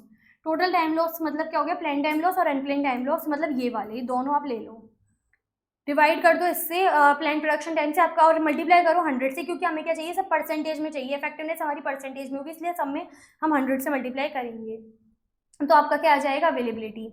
Plan production time जो होता है टोटल अवेलेबल टाइम से प्लान टाइम लॉस लेस कर दो, ये हो गया प्लान प्रोडक्शन टाइम। नेक्स्ट निकालना है परफॉर्मेंस। परफॉर्मेंस का क्या मतलब है कि सबसे पहले आप इसके लिए क्या निकालो, standard time required for output produce. Standard time, total output produce करने के लिए स्टैंडर्ड टाइम कितना अवेलेबल है, वो कैसे निकालोगे, एक यूनिट को बनाने के लिए स्टैंडर्ड टाइम कितना लगता है, आइडियल साइकिल टाइम, एक यूनिट बनाने के लिए हमें कितना टाइम लगता है, into total output produce, total output हमें कितना प्रोड्यूस करना है। तो आपका क्या आ जाएगा, standard time required for total output produce, जिससे डिवाइड किससे देंगे हम, जिसको हमें डिवाइड देना है एक्चुअल टाइम जो भी आपका वो लगा था उससे डिवाइड दे दो। तो आपका क्या आ जाएगा, परफॉर्मेंस, मल्टीप्लाई कर दो 100 से, क्योंकि परसेंटेज में निकालना है। लास्ट आता है क्वालिटी। क्वालिटी का क्या मतलब होता है, गुड यूनिट्स या output accepted divided by total output produce. Good units का क्या मतलब हो गया कि टोटल में से जो डिफेक्टेड यूनिट्स थी उनको लेस करके डिफेक्टेड फ्री यूनिट्स कितनी बनी, या स्क्रैप वगैरह हटा के जो फ्रेश यूनिट्स है वो कितनी बनी, या आउटपुट आप एक्सेप्ट कितना कर पा रहा है कस्टमर, वो उसको हम क्या बोलते हैं, गुड यूनिट्स। इसका डिवाइड दे दो टोटल आउटपुट प्रोड्यूस से, और मल्टीप्लाई कर दो 100 से, क्योंकि परसेंटेज में निकालना है, तो आपका आ जाएगा क्वालिटी। तो इस तरह से आपके निकाल सकते हो OEE। जब इन तीनों का मल्टीप्लाई कर दोगे अवेलेबिलिटी, परफॉर्मेंस, क्वालिटी से, तो आपका क्या आ जाएगा, OEE इन परसेंटेज आ जाएगा। लेकिन मैंने इसमें एक सबसे इंपॉर्टेंट चीज़ बताई थी कि जब भी आपको OEE कैलकुलेट करना होगा ना, तो हमेशा कैलकुलेशन आप करोगे सिंगल शिफ्ट और मिनट्स में। हमेशा कैलकुलेशन आप किसमें करोगे, सिंगल शिफ्ट में करोगे, चाहे डबल ट्रिपल कितनी भी शिफ्ट का क्वेश्चन दिया हो, हमेशा सिंगल शिफ्ट में कैलकुलेशन होगी, और हमेशा किसमें होगी, मिनट्स में होगी हमेशा, ठीक है।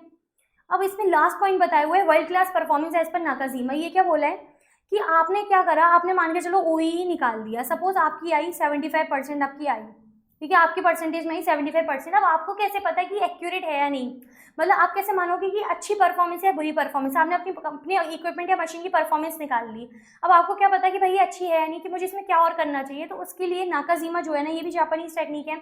तो एज पर नाकाजीमा क्या बोलती है कि 100% जो है ना, कोई इक्विपमेंट या मशीन की अगर आती है OEE, तो वो क्या इम्प्रैक्टिकेबल है। देखो कोई भी मशीन या इक्विपमेंट जो होगा ना, वो 100% पे वर्क नहीं कर सकता। क्यों, क्योंकि मैंने बताया ना अभी आपको कि plan time loss at least incurred होगा ही होगा, क्योंकि ये टाइम तो ऐसा है जो लगेगा ही लगेगा। आप इतनी कोशिश कर लो, एम्प्लॉइज लंच भी करेंगे, टी ब्रेक भी लेंगे, कुछ छोटे मोटे ब्रेक भी लेंगे, सुट्टा ब्रेक भी तो होता है आजकल, एम्प्लॉइज कॉर्पोरेट में बहुत चलता है, तो ये सब भी तो उन्हें लेना होगा।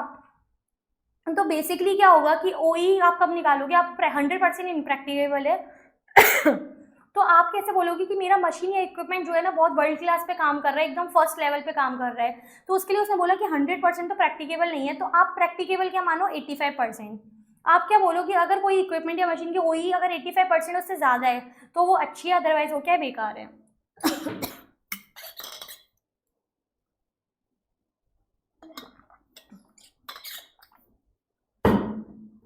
मतलब कोई भी अगर इक्विपमेंट 85% या उससे ज़्यादा उसकी परसेंटेज आ रही है, तो मतलब अच्छा काम कर रहा है, वर्ल्ड क्लास है, अदरवाइज उसको क्या है, वो बेकार है, उसको इंप्रूव करने की ज़रूरत है, ठीक है। बेकार का मतलब ये नहीं कि छोड़ दो बस देख के, नहीं, आपको इंप्रूव करना पड़ेगा। इंप्रूव कैसे करोगे, आपने 3 जो लॉसेस कैलकुलेट करे ना, availability, performance, quality, basically time loss, speed loss, quality loss, आपको इनको कम करना पड़ेगा।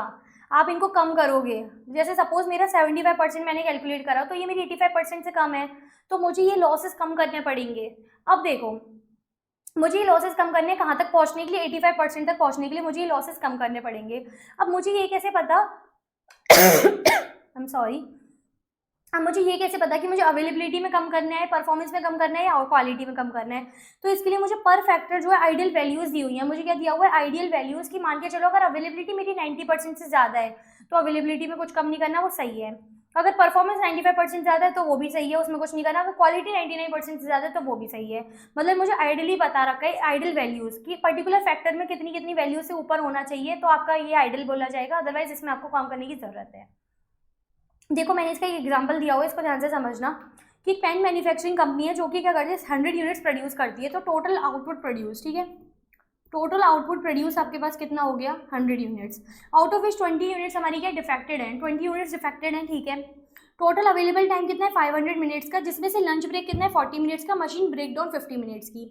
देखो ये लंच ब्रेक जो है ना, अभी मैंने आपको बताया था, ये लंच ब्रेक वगैरह क्या होते हैं, ये हमारे प्लान टाइम लॉस होते हैं, और मशीन ब्रेक डाउन वगैरह क्या होती है, अनप्लान टाइम लॉस। ठीक है, तो लंच ब्रेक क्या है, प्लान टाइम लॉस, और ये मशीन ब्रेक डाउन क्या हो गई मेरी, unplanned time loss. Standard cycle time एक यूनिट को बनाने के लिए कितना दिया हुआ है, 3 मिनट्स, और ओवरऑल इक्विपमेंट इफेक्टिवनेस मेरे को कैलकुलेट करनी है। मुझे क्या कैलकुलेट करना है, OEE। अब मैं इसको कैसे कैलकुलेट करूंगी, सबसे पहले मैंने निकाला एक्चुअल टाइम टेकन, मुझे क्या निकालना है, अवेलेबिलिटी निकालनी है। तो अवेलेबिलिटी के लिए मुझे क्या चाहिए होता है, एक्चुअल टाइम टेकन। तो सबसे पहले मैंने यही कैलकुलेट किया, वो मैं कैसे लूंगी, टोटल अवेलेबल टाइम मेरे पास कितना है, ये दे रखा है मेरे पास 500 मिनट्स, जिसमें से टोटल टाइम लॉस कितना है, प्लान टाइम लॉस और अनप्लान, ये हो गया 40 + 50, ये हो गया 90 मिनट्स। ठीक है, तो एक्चुअल टाइम लॉस मेरा कितना आ जाएगा, 40 मिनट्स, और ये 50 मिनट्स, मतलब मेरे कितने 90 मिनट्स। ठीक है, 90 मिनट्स मेरे ये आ गए। तो एक्चुअल टाइम कितना हो गया, 410 मिनट्स मेरा आ गया। 500 में से 90 मिनट्स लेस करोगे तो 410 मिनट्स आ गए। फिर प्लान प्रोडक्शन टाइम हम कैसे निकालेंगे, तो टोटल अवेलेबल टाइम में से प्लान टाइम लॉस लेस कर दो। तो 500 मिनट्स में से 40 मिनट्स जो है लंच ब्रेक के लेस करोगे, क्या आ गया, प्लान टाइम लॉस आ गया। तो अवेलेबिलिटी कैसे आ जाएगी, 410 डिवाइड बाई 460 इंटू 100, ये आ गया आपका 89.13%। और आइडल कितनी होती है, 90%। तो ये आइडल से कम है 90%, तो हमें क्या करना पड़ेगा, इसको रिड्यूस करना पड़ेगा। आपको यहीं से समझ आता जाता है धीरे धीरे। दूसरा अब हम क्या निकालते हैं, परफॉर्मेंस। हमें परफॉर्मेंस निकाली है, तो उसके लिए हमें क्या चाहिए, standard cycle time for total output produce. मुझे पर यूनिट का दिया हुआ है 3 मिनट, मतलब एक यूनिट बनाने के लिए 3 मिनट लगते हैं। मुझे टोटल 100 यूनिट्स बनानी है, तो मुझे 300 मिनट्स चाहिए। तो ये हो गए 300 मिनट स्टैंडर्ड टाइम, जिसका हम डिवाइड किससे देते हैं, एक्चुअल टाइम से। तो 300 डिवाइड बाई 410 इंटू 100, ये कितना हो गया, 73.17%। और ये आइडल कितना होना चाहिए, 95% से कम। तो ये भी 95% से कम है, मतलब मुझे ये लॉस भी रिड्यूस करने पड़ेंगे। ठीक है, लास्ट मेरे को क्या निकालना होता है, क्वालिटी। तो क्वालिटी मेरी कैसे आएगी कि टोटल यूनिट्स कितनी प्रोड्यूस करनी है, 100, जिसमें से 20 डिफेक्टेड हैं। तो गुड यूनिट्स कितनी हो गई, गुड यूनिट्स मेरी कितनी होंगी, 100 में से 20 यूनिट्स गई, तो मतलब 80 यूनिट्स। ठीक है, 80 यूनिट्स गुड यूनिट्स हो गई, divided by total output produce which is 100 units. तो 80 डिवाइडेड बाई 100, ये कितना हो गया, 80%, जो कि लेस देन है किससे, 99% से। मतलब मुझे ये भी रिड्यूस करना है। तो OEE मेरा कितना आया, सिर्फ 52.17%। मेरा कितना आया, ओनली 52.17%। इतना कम क्यों आया, इतना कम इसलिए आया क्योंकि मेरे अवेलेबिलिटी, परफॉर्मेंस और क्वालिटी तीनों ही आइडल वैल्यू से क्या है, कम है। तो मुझे OEE को क्या करना पड़ेगा, इंप्रूव करना पड़ेगा। और मैं इंप्रूव कब कर सकती हूँ, जब मुझे ये सारे लॉसेस क्या करने पड़ेंगे, कम करने पड़ेंगे, क्योंकि मेरे कितने कितने मिनट्स जो है फालतू वेस्ट हो रहे हैं। ठीक है, इस तरह से आप क्या कर सकते हो, OEE कैलकुलेट कर सकते हो। और हमेशा किस में आएगी, परसेंटेज में आएगी, क्योंकि हम इफेक्टिवनेस निकालो, और एफिशिएंसी एंड इफेक्टिवनेस हमेशा परसेंटेज में होती है, इसको कभी नंबर्स में क्वान्टिफाई नहीं कर सकते। तो ये थी पूरी आपकी TPM टेक्निक। ये काफ़ी इंपॉर्टेंट होती है, इसमें जनरली क्वेश्चंस आ ही जाते हैं, और MCQ तो बहुत इजीली इसमें बन सकते हैं, with in a minute solve हो जाते हैं। तो आप उसको ध्यान से पढ़ना, इंटरेस्टिंग भी है काफ़ी। और इसको सब चीज़ को प्रैक्टिकली लिंक करो, कि कोई कंपनी में ऐसा भी होता होगा, वैसे ऐसा नहीं कि बहुत टाइम लगा दो, थोड़ा थोड़ा समझने के लिए लगाना। ठीक है, जितना मैं बताऊँ उतना लगा लो, इनफ रहेगा। अब नेक्स्ट टेक्निक जो है लीन सिस्टम की, वो क्या, सेल्यूलर मैन्युफैक्चरिंग। ये क्या बोलती है, तो देखो ये क्या बोलते हैं कि प्रोडक्शन करने का साइंटिफिक तरीका। ये क्या, प्रोडक्शन या मैन्युफैक्चरिंग करने का साइंटिफिक तरीका है, जिसमें हम क्या करते हैं, वेस्ट को रिमूव करके प्रोडक्टिविटी को इंक्रीज करते हैं। हम क्या करते हैं, सेल्यूलर मैन्युफैक्चरिंग में, ये प्रोडक्शन या मैन्युफैक्चरिंग करने का साइंटिफिक तरीका है, जिसमें हम वेस्ट को रिमूव करके प्रोडक्टिविटी को इंक्रीज करते हैं। और कैसे इंक्रीज करते हैं, मैन्युफैक्चरिंग जो सिस्टम है उसको हम सेल्स में डिवाइड कर देते हैं। मतलब कैसे, इसको समझो। इसको समझने से पहले मुझे आपको थोड़ा ट्रेडिशनल ज्ञान देना पड़ेगा कि ट्रेडिशनली काम कैसे होता है। मैं क्या समझा रही हूँ आपको, सेल्यूलर मैन्युफैक्चरिंग। सेल्यूलर मैन्युफैक्चरिंग क्या होता है कि देखो, सबसे पहले इसमें इसका मतलब क्या है कि साइंटिफिक वे है प्रोडक्शन का, साइंटिफिक तरीके को आप यूज़ करते हो। आप क्या करो, साइंटिफिक तरीका यूज़ करो। मतलब पहले क्या होता था, पहले उसको समझो, उसके बाद आपको ये साइंटिफिक तरीका समझ आएगा। देखो यूजुअली पहले क्या होता था, पहले मान के चलो डिपार्टमेंट एक तो है, डाइंग का डिपार्टमेंट एक है, फिर कटिंग, और दूसरा है लास्ट हमारा क्या, फिनिशिंग। ठीक है, सपोज हमारे 3 डिपार्टमेंट हैं, तो हमें क्या बनाना है, 1000 यूनिट सपोज हमें प्रोड्यूस करनी है। 1000 की जगह 1200 ले लो, कि 1200 यूनिट्स हम बना रहे हैं। ठीक है, तो 1200 यूनिट्स पहले डाइंग डिपार्टमेंट में जाएंगी, फिर डाइंग से कटिंग डिपार्टमेंट में जाएंगी, और फिर कटिंग से फिनिशिंग डिपार्टमेंट में जाएंगी। तो 1200 यूनिट्स पहले डाइंग में जाएंगी, फिर कटिंग में, फिर फिनिशिंग में। ठीक है, तो इससे क्या होता था कि वेस्ट वगैरह काफ़ी जनरेट हो जाते थे। मतलब मान के चलो डाइंग की मशीन ख़राब हो गई, तो कटिंग भी रुक गई, फिनिशिंग भी रुक गई, टोटल 1200 यूनिट्स का हमारा सब रुक गया, सब खराब हो गया। तो ट्रेडिशनली क्या होता था, एक तो एक्स्ट्रा WIP आता था, वर्क इन प्रोग्रेस फालतू बन जाता था, वेस्ट फालतू का आता था, एक मशीन में दिक्कत हो गई तो सब में दिक्कत होगी। अगर मेंटेनेंस, इन बड़ी बड़ी मशीन जो ये लगती थी, इनकी सबको मेंटेनेंस करने में, सेटअप करने में भी बहुत टाइम जाता था। कस्टमाइज नहीं करवा सकते क्योंकि सारी 1200 यूनिट्स एक बार में बनेंगी, प्रोडक्शन डिले हो जाता था और ट्रांसपोर्टेशन एक्स्ट्रा लगता था अलग। ट्रांसपोर्टेशन कैसे कि पहले 1200 यूनिट्स डाइंग से कटिंग में जाएंगी, फिर कटिंग से फिनिशिंग में, तो ट्रांसपोर्टेशन लगता रहता था। लेकिन अब क्या हुआ, सेल्यूलर मैन्युफैक्चरिंग आ गया, मतलब प्रोडक्शन करने का एक साइंटिफिक तरीका आ गया, जिसमें आपने क्या करा, छोटे छोटे सेल्स बनाए, आपने यू शेप के सेल्स बनाए, यू शेप स्ट्रक्चरिंग बोलते हैं। अब इसमें यू ही क्यों बनाते हैं वो भी मैं आपको समझाऊंगी। आप क्या करते हो डाइंग, कटिंग और फिनिशिंग, आप क्या करो, छोटे छोटे सेल्स बना दिए और इसमें एक सुपरवाइजर रख दिया, ठीक है। आपने क्या करा, ऐसी डाइंग, कटिंग, फिनिशिंग आपने क्या करा, 3 सेल्स में डिवाइड कर दिया। आपने क्या करा, हर सेल पे आपने क्या करा, 400 यूनिट्स प्रोड्यूस कर ली, ठीक है। हर सेल पे 400 यूनिट्स प्रोड्यूस करने का सोचा, तो आपके ओवरऑल 1200 यूनिट्स प्रोड्यूस हो जाएंगी। देखो सेल्यूलर मैन्युफैक्चरिंग क्या बोलते हैं कि आपका जो मैन्युफैक्चरिंग सिस्टम है ना, उसको सेल्स में डिवाइड कर दो और आप क्या करो, यू शेप स्ट्रक्चरिंग, मतलब इसका एक और नाम होता है कि यू शेप मैन्युफैक्चरिंग बोल लो या वन पीस फ्लो मैन्युफैक्चरिंग बोल लो, इसका ये 2 नाम भी होते हैं। अब ये ऐसे क्यों बोले जाते हैं इसको समझना। आपने क्या करा, आपने छोटे छोटे सेल्स बना दी कि 400 यूनिट एक सेल में बनेंगे, 401 में, 401 में, तो 1200 सेल्स, 1200 यूनिट्स आपकी बन जाएंगी, 3 सेल्स में आपने डिवाइड कर दिया। जिससे क्या होगा, एक तो सुपरवाइजर को इधर उधर भागना नहीं पड़ेगा। यू शेप से क्या फायदा होता है कि डाइंग की मशीन यहाँ, कटिंग की भी पास में हो गई, फिनिशिंग की भी पास में हो गई, और डाइंग और फिनिशिंग तो इतने सामने सामने से ही हो गए। तो सुपरवाइजर जो होता है ना, वो एक बार में सारी जो चीज़ें हो रही है ना, डाइंग, कटिंग, फिनिशिंग एक बार में मैनेज कर लेता है। और एक सेल में 400 यूनिट्स बनती है, तो सपोज मान के चलो फर्स्ट सेल है हमारा, ये क्या है, फर्स्ट सेल है, और इसमें डाइंग की मशीन खराब भी हो गई, तो इससे इतनी टेंशन की बात नहीं है, क्योंकि डाइंग यहाँ पे खराब हुआ है तो कटिंग, फिनिशिंग यहाँ इफेक्ट होगा, पर ओनली 400 यूनिट्स का। बाकी की 800 यूनिट्स जो है वो आराम से बनती रहेंगी, 800 यूनिट्स में मेरी दिक्कत नहीं होगी, 400 यूनिट्स पे पर इफेक्ट पड़ेगा, तो बहुत मेजर पार्ट जो है मेरा आराम से प्रोड्यूस होता रहेगा। ऐसी डाइंग, कटिंग, फिनिशिंग यहाँ पे सेट कर दी, ऐसे यहाँ सेट कर दी, मतलब जहाँ पहले हम 1200 यूनिट एक बार में बना रहे थे, वहाँ उनको हमने टुकड़ों में तोड़ दिया। प्रोडक्शन को टुकड़ों में तोड़ने को हमको यहाँ बोलते हैं सेल्यूलर मैन्युफैक्चरिंग, साइंटिफिक तरीका होता है। तो अब इसकी डेफिनेशन पढ़ो, अब आपको समझ आएगा कि इसको हम one piece flow production system बोलते हैं और यू शेप मैन्युफैक्चरिंग बोलते हैं, ठीक है। हमने सेल बनाए, ये साइंटिफिक वे है प्रोडक्शन का, जिसमें ग्रुप ऑफ मशीन्स को हम डिवाइड कर देते हैं किसमें, वर्किंग सेल्स में, जिसमें क्या होता है, एक्सेसिव WIP खत्म हो जाता है और डिफेक्टेड पार्ट्स भी क्या हो जाते हैं, हद तक रिड्यूस हो जाते हैं। क्योंकि अब देखो, अब जो भी डिफेक्ट्स बनेंगे ना वो 400 यूनिट्स में बनेंगे, एक संग 1200 यूनिट्स पे नहीं आएंगे। मतलब यहाँ पे डाइंग की मशीन खराब हुई तो डिफेक्टिव यहाँ बनेंगे, जबकि ये दोनों पे एकदम सही बनेंगे, दूसरे तीसरे सेल पे। तो 800 यूनिट में तो कुछ डिफेक्ट नहीं है, 400 यूनिट्स में थोड़े बहुत डिफेक्ट्स हमारे होंगे। जबकि पहले क्या था कि अगर डाइंग की मशीन खराब हुई तो पूरे 1200 यूनिट्स में भयंकर डिफेक्ट्स बन के आएंगे, और WIP भी हमारा भयंकर बन के आता है कि यहाँ से यहाँ पे पहुँचा WIP, यहाँ से यहाँ पे पहुँचा, जबकि अब ऐसा कुछ भी नहीं है। तो WIP भी कम हो गया और हमारे डिफेक्टिव पार्ट भी रिड्यूस हो गए। तो जब हम ट्रेडिशनल मेथड यूज़ करते थे तो हमारी क्या क्या लिमिटेशंस थी, हमने वो देखी। तो सेल्यूलर मैन्युफैक्चरिंग करके जो हमारी लिमिटेशन थी ना ट्रेडिशनल की, वो सारी एलिमिनेट हो जाती है और वो हमारी क्या बन जाते हैं, बेनिफिट्स। तो सेल्यूलर मैन्युफैक्चरिंग क्या बोलते हैं, हम डिवाइड करते हैं प्रोडक्शन प्रोसेस को स्मॉल सेल्स में। ये यू शेप का होता है, इससे यू शेप का से फायदा क्या होता है, सुपरवाइजर को जो है ना कम घूमना पड़ता है और वो सारा प्रोसेस जो एक बार में देख सकता है। अब वो यहीं पे खड़ा होके डाइंग भी देख सकता है, कटिंग भी देख सकता है और फिनिशिंग भी देख सकता है। तो कितना फायदा हो गया सुपरवाइजर को। और पहले क्या होता था, हमें हर डिपार्टमेंट का अलग सुपरवाइजर, सपोज यहाँ 2 सुपरवाइजर हो गए, यहाँ 2 सुपरवाइजर हो गए और यहाँ 2 सुपरवाइजर हो गए, पहले हमें अलग अलग रखने पड़ते थे। जबकि यहाँ पे क्या 3 से ही काम हो जाएगा, एक एक एक, पहले 6 रखने थे, 3 पे ही आ गया। तो सुपरवाइजर एक बार भी सारी चीज़ें देख लेगा और उसको भी समझ आ जाएगा। अब गोल्स या बेनिफिट्स क्या होते हैं, सेल्यूलर मैन्युफैक्चरिंग के WIP कम हो जाता है, वेस्ट कम हो जाता है। एक सेल में अगर ब्रेकडाउन हो गया तो बाकी की सेल्स को अफेक्ट नहीं करेगा, क्योंकि अब हम तो सेल वाइज बना रहे हैं। सेटअप टाइम कम हो जाता है, कस्टमाइजेशन के लिए स्कोप होता है। अब देखो आप क्या कर रहे हो, 400 यूनिट्स के सेल्स में बना रहे हो, तो सपोज कोई कस्टमर की डिमांड है कि आप मेरी 400 यूनिट्स पे जो है एक्स्ट्रा जो है थ्रेड लगा देना या कुछ इस टाइप की डिज़ाइन बना देना, तो आप आराम से कस्टमाइज़ करा सकते हो। तो कस्टमाइजेशन का स्कोप देता है। फिर क्या होता है, इसमें डिले हो जाता है, जो प्रोडक्शन में डिले होता था ना, मान के चलो ये डाइंग की मशीन जो है मेरी ख़राब हो गई तो मेरा सारा प्रोडक्शन डिले होता जा रहा था ट्रेडिशनल में, जबकि यहाँ ऐसा नहीं होगा। यहाँ पे सपोज अगर आपकी डाइंग की मशीन खराब भी होगी ना, तो एक सेल पे इफेक्ट पड़ेगा, बाकी की 2 सेल आराम से काम करते रहेंगे, ठीक है। तो ये एलिमिनेट करता है क्या, डिले, और एलिमिनेट करता है ट्रांसपोर्टेशन। अब आपको बार बार भागने की जरूरत नहीं है कि डाइंग से कटिंग पे गए, कटिंग से फिनिशिंग में, क्योंकि सब जो है एक ही जगह में, एक ही एरिया में है, तो आप आराम से एक एरिया में काम कर सकते हो। बेटर यूज होता है ह्यूमन रिसोर्स को, बेटर शेड्यूलिंग रहती है, ये इसमें बताया है। लेकिन देखो हर चीज़ के फ़ायदे हैं तो नुकसान भी हैं, ठीक है। तो अब देखो आप क्या सेल्यूलर मैन्युफैक्चरिंग आपने क्यों लगाया, क्योंकि आप एफिशिएंट फ्लो करना चाहते थे प्रोडक्शन का, प्रोडक्शन जो है सही तरीके से चलता रहे, ये सारी चीज़ें हमारी नहीं हो। लेकिन एफिशिएंट फ्लो करने में भी आपको सेल्यूलर मैन्युफैक्चरिंग को डिफिकल्टीज जो है ना फेस करनी पड़ सकती है। आपको कुछ डिफिकल्टी फेस करनी पड़ सकती है, क्या क्या है उसको समझना।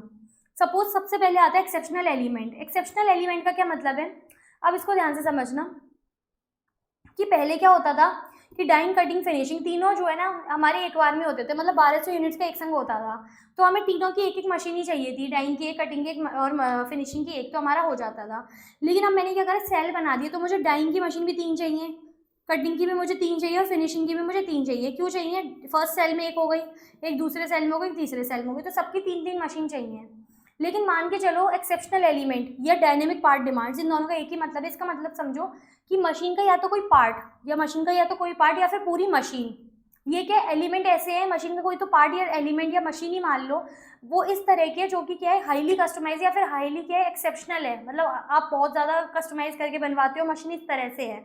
तो वो जब भी अगर आप पहले तो आप एक ही लेते थे, अब आप क्या लोगे, 3 लोगे, तो आपकी कॉस्ट इंक्रीज हो जाएगी। तो आपको एफिशिएंट फ्लो करने के चक्कर में पहले आपकी ये डिफिकल्टी अराइज हो जाएगी कि आपकी कॉस्ट जो है वो बढ़ जाएगी। तो एक्सेप्शनल एलिमेंट और डायनेमिक पार्ट डिमांड का ये मतलब था। फिर नेक्स्ट आता है मशीन डिस्टेंस। देखो मशीन डिस्टेंस बोल दो, पार्ट रूटिंग बोल दो, या inter and inter cellular material transferring, ये कुछ भी बोल दो, इन तीनों का एक ही मतलब है। इसका मतलब क्या है कि मशीन जो है ना, मान के चलो ये कटिंग की जो मशीन है, ये कटिंग की जो मशीन है ये इतनी यूज है कि ये 1500 की जगह, जो 1500 गज की जगह अकेले ले लेती है, तो 1500 गज की जगह इधर कटिंग मशीन में चली गई। तो डाइंग से कटिंग पे हम जब जा रहे हैं ना, तो हमें 1-1 घंटा लग रहा है, मतलब हर 400 यूनिट पे हमें 1-1 घंटा लग रहा है। तो क्या ये बढ़ती है कहाँ, तो 1200 यूनिट्स के लिए सिर्फ 1 घंटा लगता, कब 400 अब हमारे अलग से 3 घंटे एक्स्ट्रा लगेंगे। जहाँ 1 घंटे में काम हो जाता है वो अब 3 घंटे में होगा। तो हमारा क्या हो गया, मशीन डिस्टेंस की वजह से हमारा एफिशिएंट फ्लो हम करना चाहते थे, जबकि एक हमारे प्रॉब्लम में बदल गया। तो अवसर से हमारा आपदा में बदल गया, आपदा से अवसर में नहीं बदला। ऐसी पार्ट रूटिंग क्या बोलते हैं कि मशीन का कोई पार्ट ऐसा है कि जिसको ले जाने करने में हमारा जो है बहुत टाइम चला जाता है वो। और inter and inter cellular material transferring, आप क्या करते हो कि यहाँ से इस डिपार्टमेंट में कोई मटेरियल चला गया, यहाँ से यहाँ पे आ गया, तो हमारा बेसिकली इसमें जो है सारा टाइम निकल जाता है। तो हम जो एफिशिएंट फ्लो चाह रहे थे ना, उल्टा वो हमारी प्रॉब्लम में क्रिएट हो जाता है। हम आइडेंटिफाई नहीं कर पाते कि फिर कौन से सेल की यूनिट्स कहाँ पे क्या पड़ी हुई हैं, ठीक है।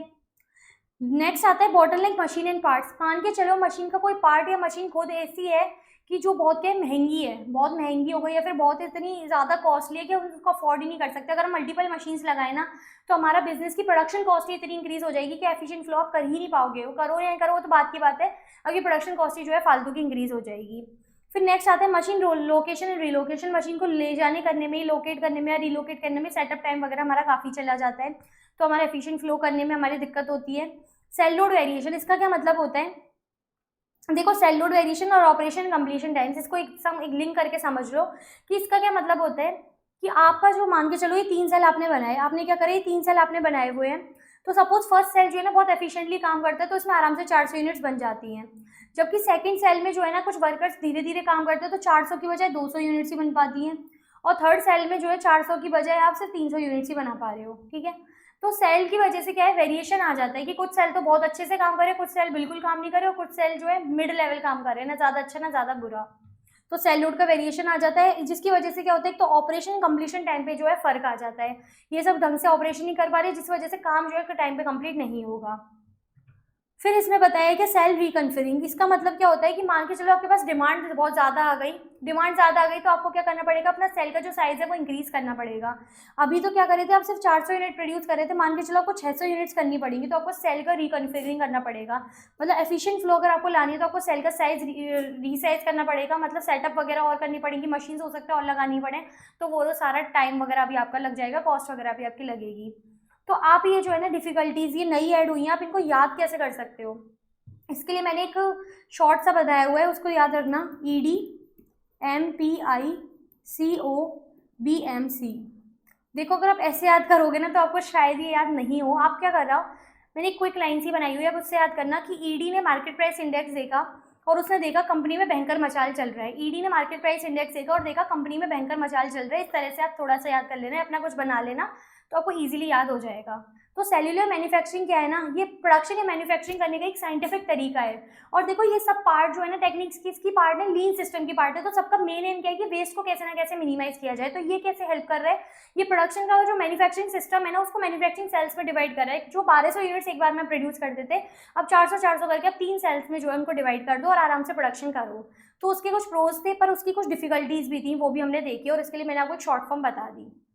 अब देखो इस लीन सिस्टम की जो है हमारी लास्ट टेक्निक बची और जो कि काफी इंपॉर्टेंट भी है, वो क्या है, 6 सिग्मा। अब इसको ध्यान से समझना। देखो जब कोई भी बोलता है ना 6 सिग्मा तो ऐसा डर लग जाता है कि भाई ये पता नहीं क्या टेक्निक होगी ये वो, पर जब बहुत सिंपल टेक्निक है, मैं आपको बहुत सिंप्लीफाइड तरीके से समझाती हूँ। तो देखो 6 सिग्मा क्या बोलता है, ये क्वालिटी इंप्रूवमेंट टेक्निक है।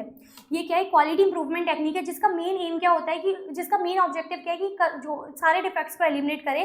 कौन से डिफेक्ट्स जो कि कस्टमर की सेटिस्फेक्शन को अफेक्ट करते हैं and practically zero defect achieve करने में हेल्प करे। देखो 6 सिग्मा क्या होता है आपको और समझा देते हैं अच्छे से। 6 सिग्मा क्या बोलता है, क्वालिटी इंप्रूवमेंट टेक्निक है कि आप क्वालिटी को जो है इंप्रूव करो। ठीक है, क्वालिटी को इंप्रूव कैसे करोगे, इसका मेन ऑब्जेक्टिव क्या होता है कि आप वेस्ट को जो है एलिमिनेट करो। कौन से वेस्ट को आप एलिमिनेट करोगे, जो कि आपके कस्टमर के सेटिस्फेक्शन को अफेक्ट करे, क्योंकि इन सब का एम क्या है, वेस्ट को मिनिमाइज करना और कस्टमर के सेटिस्फेक्शन को अचीव करना है। ठीक है, तो क्वालिटी इंप्रूवमेंट टेक्निक है और ऐसे का इंप्रूवमेंट करोगे कि आप सारे वेस्ट को एलिमिनेट करो जो कस्टमर के सेटिस्फेक्शन को अफेक्ट करते हैं and practically zero defect achieve करने में हेल्प करे। प्रैक्टिकली जीरो डिफेक्ट्स अचीव करने में हेल्प करे। अब प्रैक्टिकली जीरो डिफेक्ट आप कैसे अचीव करोगे उसको समझो। देखो जब हमने चैप्टर पढ़ा था ना मॉडर्न बिजनेस एनवायरनमेंट, तो मैंने आपको एक चीज़ बताई थी, कॉस्ट ऑफ क्वालिटी। ठीक है, तो मैंने कॉस्ट ऑफ क्वालिटी बताया था कि आपको क्या करना है कि प्रोडक्ट या सर्विस में क्वालिटी लाने के लिए आपको रुपया खर्च करना है। वो आप कैसे कर सकते हो, आपकी 2 तरह की कॉस्ट होती है, cost of good quality, cost of bad quality, जिसको कॉस्ट ऑफ पुअर क्वालिटी भी बोलते हो। तो कॉस्ट ऑफ गुड क्वालिटी में आप रुपया खर्च करोगे तो cost of bad quality automatically कम हो जाएगी। अब गुड क्वालिटी में भी 2 तरह की कॉस्ट, एक प्रिवेंशन कॉस्ट, एक अप्रेजल कॉस्ट। तो प्रिवेंशन और कॉस्ट अप्रेजल कॉस्ट में जो है ना, अप्रेजल कॉस्ट को डिटेक्शन कॉस्ट भी कभी कभी बोल देते हैं। तो प्रिवेंशन कॉस्ट और अप्रेजल कॉस्ट जो है ना, उसमें मैंने मल्टीपल कॉस्ट आपको बताई थी, quality training, quality review, field testing, field trials और in testing and inspection, equipment accuracy check, education of supplier, supplier screening, multiple cost मैंने आपको बताई थी। तो क्वालिटी 6 सिग्मा क्या बोलता है कि आपको प्रैक्टिकली जीरो डिफेक्ट अचीव करने हैं। तो कौन सी प्रिवेंशन कॉस्ट और कौन सी अप्रेजल कॉस्ट पे आप रुपया खर्च करो जिससे आप क्या करो, प्रैक्टिकली जीरो डिफेक्ट अचीव कर लो। अब कौन सी प्रिवेंशन या अप्रेजल कॉस्ट पे खर्चा करो, कौन सी पे करो, इतनी सारी कॉस्ट मैंने बोली, इसमें किस पे आप खर्चा करोगे। एक्चुअल में आपने कॉस्ट ऑफ क्वालिटी में सीखा कि आपको रुपया खर्च करना है, पर आप किधर करोगे वो कौन बताता है, 6 सिग्मा। तो प्रैक्टिकली देखा जाए ना, ये टॉपिक आपको उसी चैप्टर में होना चाहिए था, लेकिन उन्होंने यहाँ दे रखा है तो आप यहाँ पढ़ लो। बस कंसेप्ट को माइंड में रखना कि आप प्रैक्टिकली जीरो डिफेक्ट कैसे अचीव करोगे, कि कॉस्ट ऑफ क्वालिटी में प्रिवेंशन किस प्रिवेंशन कॉस्ट और किस अप्रेजल कॉस्ट पे आपको रुपया खर्च करना है, आपको ये कौन बताता है, 6 सिग्मा बताता है। तो 6 सिग्मा क्या बोलता है, अगर एक बार आपको ये समझ आ गया ना कि प्रैक्टिकली आपको रुपया कहाँ खर्च करना है और कैसे वेस्ट एलिमिनेट करना है, तो आप बेसिकली 6 सिग्मा इंप्लीमेंट कर लोगे, आप इजीली कर सकते हो। तो 6 सिग्मा सिर्फ ऐसा नहीं है कि आप मैन्युफैक्चरिंग इंडस्ट्री में भी लगाते हो, सर्विस इंडस्ट्री में भी लगाते हो। टू टर्न थिंग्स अराउंड, मतलब अपनी अकॉर्डिंग करना कि जैसे चीज़ें आपके जो अगेंस्ट में चल रही है ना वो आपके फेवर में आ जाए, आप एलिमिनेट करो क्वालिटी इशूज़ एंड डिफेक्ट्स। तो 6 सिग्मा सिर्फ मैन्युफैक्चरिंग इंडस्ट्री में भी नहीं लगता, सर्विस इंडस्ट्री में भी आपके प्रॉपर लगता है। 6 सिग्मा बोलता क्या है, ये क्या बोलता है कि आपने 10 लाख यूनिट्स बनाई, सिर्फ 10 लाख यूनिट में सिर्फ 3.4 यूनिट्स जो है ना डिफेक्टेड होनी चाहिए, डिफेक्ट्स पर मिलियन। क्या बोल रहा है, 3.4 डिफेक्ट्स पर मिलियन, मतलब 10 लाख यूनिट पर मिलियन, मतलब 10 लाख यूनिट्स में सिर्फ 3.4 यूनिट्स डिफेक्टेड होनी चाहिए, बाकी की जो है क्या होनी चाहिए, एकदम करेक्ट होनी चाहिए। अगर आपने ऐसा कर लिया मतलब 6 सिग्मा इंप्लीमेंट कर लिया। देखो ऐसा करना ना किसी के लिए भी पॉसिबल नहीं होता, ये मतलब बहुत ही ना के बराबर सिचुएशन होती है। तो अगर आप ये जब आगे आप जब और चैप्टर्स पढ़ोगे ना तो आपको ये समझ आएगा कि एवरेज जो इंडस्ट्री का वेस्टेज होता है ना वो 3 से 4 सिग्मा के बीच में होता है। 3 से 4% के वेस्ट के बीच में होता है, कि मतलब एवरेज जो है 3 से 4% तो वेस्ट होगा ही होगा, ये सब मान के चलते हैं। तो ये कुछ लेवल्स बताए हुए हैं जिनके बेसिस पे आपको पता लगेगा कि आपके बिजनेस की क्या क्वालिटी है, क्या प्रॉफिटेबिलिटी है। मतलब समझो कि फर्स्ट सिग्मा दिया हुआ है, आपको एक लेवल दिया हुआ है फर्स्ट सिग्मा, जिसमें करेक्ट कितनी बनती है, 31% यूनिट्स करेक्ट बनती है और डिफेक्टेड कितनी, 69। और पर मिलियन बात करें तो 6,91,000 जो है आपकी यूनिट सही बनती है, सॉरी डिफेक्टेड बनती है और बाकी की करेक्ट बनती है। तो क्या ये क्वालिटी है, प्रॉफिटेबिलिटी के लायक है? इसमें क्या होगा, आपको लॉस होगा। मतलब सोचो एक ऐसी कंपनी जहाँ 31% सिर्फ करेक्शन है और 69% जो है डिफेक्ट है, मतलब करेक्शन से डबल जो है डिफेक्ट्स बन रहे हैं, उससे भी ज़्यादा। तो क्या वो कंपनी सर्वाइव कर पाएगी कि उसके प्रोडक्ट या सर्विस की क्वालिटी जो है सर्विस सर्वाइव कर पाएगी? वो क्या हो जाएगी, लॉस में आ जाएगी। 2 सिग्मा क्या बोलता है, जस्ट रिवर्स, तो भी क्या होगा, नॉन कॉम्पिटिटिव हो जाएगी। 3 सिग्मा क्या बोलता है कि 93.3% करेक्ट और 6.7% डिफेक्ट हो। तो ये क्या होता है, इंडस्ट्री का एवरेज, हम यही यूजुअली मान के चलते हैं कि इंडस्ट्री का एवरेज भी कितना होगा 3 से 4% के बीच में। 4% क्या बोलते हैं कि एवरेज से थोड़ा ऊपर, 5 सिग्मा बिलो परफेक्शन और 6 सिग्मा क्या बोलते हैं नियर परफेक्शन। मतलब कि 10 लाख यूनिट्स बनाओ तो 99.9996% जो है ना वो सही होनी चाहिए, ओनली 0.0034 मतलब ओनली 3.4 यूनिट्स डिफेक्ट्स जो है ना होने चाहिए और बाकी की सब सही होनी चाहिए। तो ये हो जाता है नियर परफेक्शन, जो कि अचीव करना बहुत मुश्किल है। फिर आगे 7 सिग्मा वगैरह तो बहुत ही दूर की बात हो गई, वो तो आप ले भी नहीं सकते, अचीव ही नहीं कर सकते, तो इसलिए वो अपने ज़्यादा लेते भी नहीं है। तो ये इसका मतलब होता है 6 सिग्मा का मतलब कि 3.4 डिफेक्ट्स होनी चाहिए पर मिलियन, मतलब 10 लाख में से सिर्फ 3.4 यूनिट डिफेक्टेड होनी चाहिए, बाकी सारी सही हो। अब आपको देखो मैंने क्या बोला, 6 सिग्मा क्या होता है, प्रैक्टिकली जीरो डिफेक्ट अचीव करने में हेल्प करता है कि कहाँ पे कौन सी अप्रेजल कॉस्ट, कौन सी प्रिवेंशन कॉस्ट पे आपको रुपया खर्च करना है। तो अब इसके लिए जो है ना 2 मेथोडोलॉजी बताई हुई है, 2 मेथोडोलॉजी, एक तो DMAIC और DMADV। और ये क्यों बताई है, 6 सिग्मा को इम्प्लीमेंट करने के लिए आपको 2 मेथोडोलॉजी बताई है, DMAIC DMADV। अब इसको समझना पहले हम पूरा DMAIC समझेंगे, फिर हम DMADV समझेंगे, तब जाके फिर मैं आपको कंपैरिजन कराऊंगी। सॉरी। अब देखो DMAIC क्या बोलता है, DMAIC बोलता है कि अगर आपको कोई एग्जिस्टिंग प्रोडक्ट प्रोसेस या सर्विस में इंप्रूवमेंट करनी है ना, तो आप क्या यूज करो, DMAIC, define measure analyse improve and control. इसकी फुल फॉर्म क्या है, define measure analyse improve and control. ये क्या बोलता है कि कोई भी एग्जिस्टिंग प्रोडक्ट प्रोसेस या सर्विस में, एग्जिस्टिंग प्रोडक्ट प्रोसेस या सर्विस में इंप्रूवमेंट करनी है तो आप यूज क्या करोगे, DMAIC। अब आप कौन कौन से सर्कमस्टांसेस में इसको यूज कर सकते हो, जो प्रोजेक्ट जो है ऑनगोइंग कंटिन्यूअस इंप्रूवमेंट का पार्ट हो, कंटिन्यूअसली उसमें इंप्रूवमेंट कर रही हो, उसका प्रोजेक्ट हो, उसका पार्ट हो, या फिर सिंगल प्रोसेस में आपको सिर्फ चेंज करना हो। देखो सिंगल प्रोसेस का मैं एग्जांपल समझा देती हूँ, जैसे ओला जो है ना उसके स्कूटर्स आए थे, उसको रिकॉल करने पड़े थे, ठीक है। अब ओला ने जब स्कूटर रिकॉल किए तो उनको पता लगा कि इसमें से प्रॉब्लम पता है क्या है, बाकी मेरे स्कूटर बहुत अच्छे हैं लेकिन सिर्फ बैटरी में प्रॉब्लम है, तो आपको सिर्फ सिंगल प्रोसेस ऑल्टर करनी थी, सिर्फ बैटरी में इंप्रूवमेंट करना था सपोज। तो single process need to be alter, और उसका एग्जिस्टिंग प्रोडक्ट है, मतलब स्कूटर उसके ऑलरेडी बने हुए हैं, उनमें ही वो कर रहा है इंप्रूवमेंट, उसमें क्या कर रहा है, इंप्रूव कर रहा है। तो ये क्या हो गया, DMAIC का एग्जाम्पल हो गया। कॉम्पिटिटर एक्शन या टेक्नोलॉजी जो है स्टेबल है, कस्टमर का बिहेवियर जो है अनचेंज है, कस्टमर जो है मतलब ऐसे स्टेबल रहता है, कस्टमर का बिहेवियर जो है प्राइस वगैरह छोड़ो, उसका बिहेवियर सेंस मतलब अनचेंज है। तो बेसिकली आप इसको याद कैसे कर सकते हो, आप इसको याद करो C2PS, कस्टमर का बिहेवियर अनचेंज है, कॉम्पिटिटर का एक्शन या टेक्नोलॉजी जो है स्टेबल है, प्रोजेक्ट जो है ऑनगोइंग कंटिन्यूअस इंप्रूवमेंट का पार्ट है, और सिर्फ सिंगल प्रोसेस जो है हमें अल्टर करनी है, तो हम क्या यूज कर सकते हैं, DMAIC इसमें यूज करेंगे। अब DMAIC के जो है ना 5 फेसेस दिए हुए हैं, define measure analyse improve and control. क्या क्या इसका मतलब होता है कि सबसे पहले आप अपनी प्रॉब्लम्स डिफाइन करो कि आपके एक्चुअल में प्रॉब्लम्स क्या क्या हैं, फिर आप प्रोजेक्ट गोल्स बताओ, प्रोजेक्ट गोल्स क्या है कि कस्टमर के सेटिस्फेक्शन को अचीव करना और क्या जीरो डिफेक्ट अचीव करना, और फिर आप क्या देखो, कस्टमर की रिक्वायरमेंट देखो, फिर आप क्या करो, मेजर करो, डिटरमाइन करो करंट परफॉर्मेंस की मेरी करंट परफॉर्मेंस की प्रोसेस में प्रॉब्लम क्या है, एनालाइज करो रूट कॉज कि आपने जब करंट परफॉर्मेंस देखी आपने देखा कि अच्छा ये पर्टिकुलर चीज़ में मेरी ये दिक्कत है।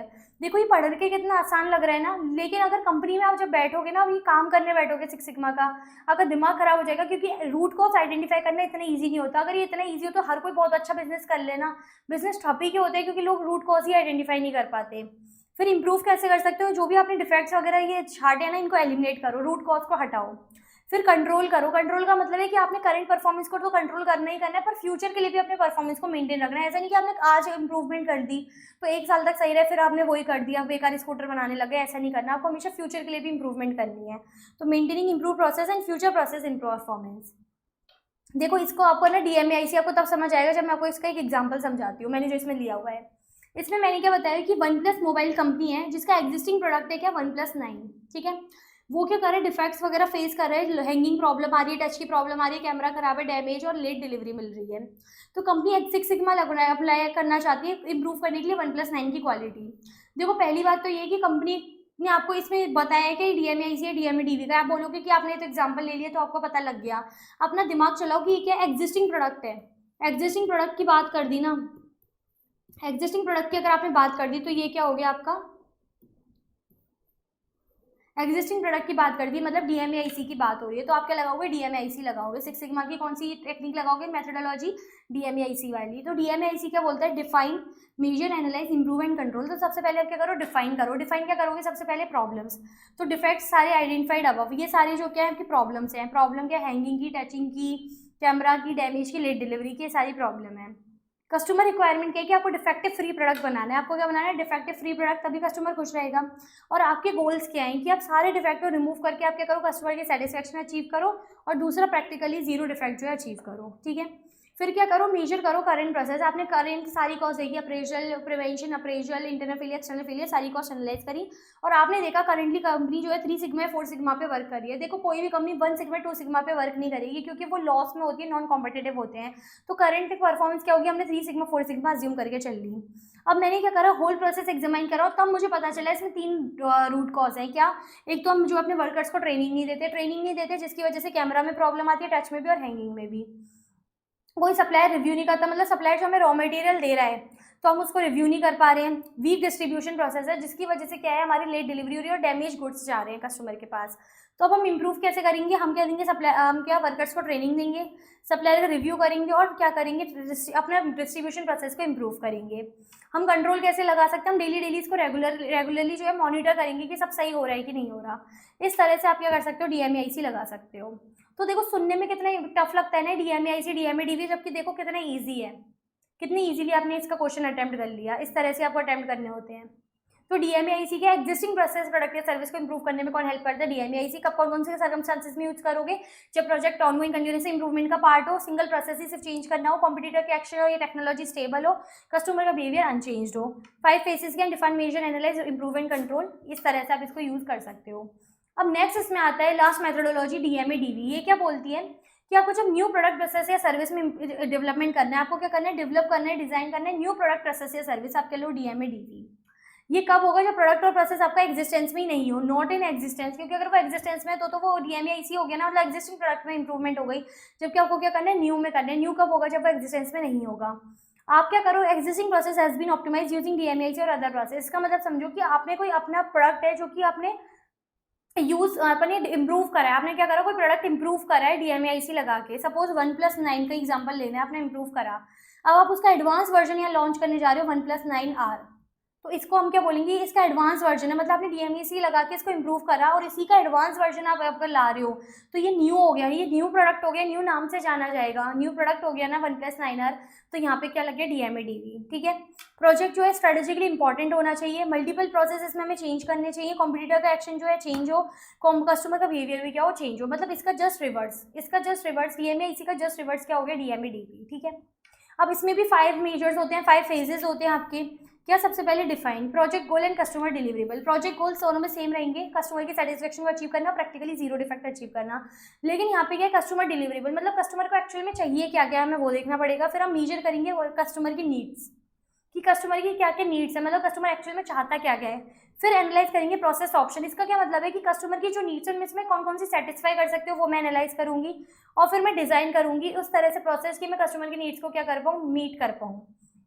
और मैं वेरीफाई करूंगी कि जो कस्टमर की परफॉर्मेंस है, मतलब जो मेरी कंपनी की जो परफॉर्मेंस है वो कस्टमर की नीड्स से जो है सेटिस्फाई कर भी पा रही है या नहीं कर पा रही। इस तरह सबसे पहले मैं क्या करूंगी, प्रोजेक्ट गोल्स देखूंगी जो कि मेरे सेम रहते हैं, कस्टमर की सेटिस्फेक्शन को अचीव करना, प्रैक्टिकली जीरो डिफेक्ट अचीव करना।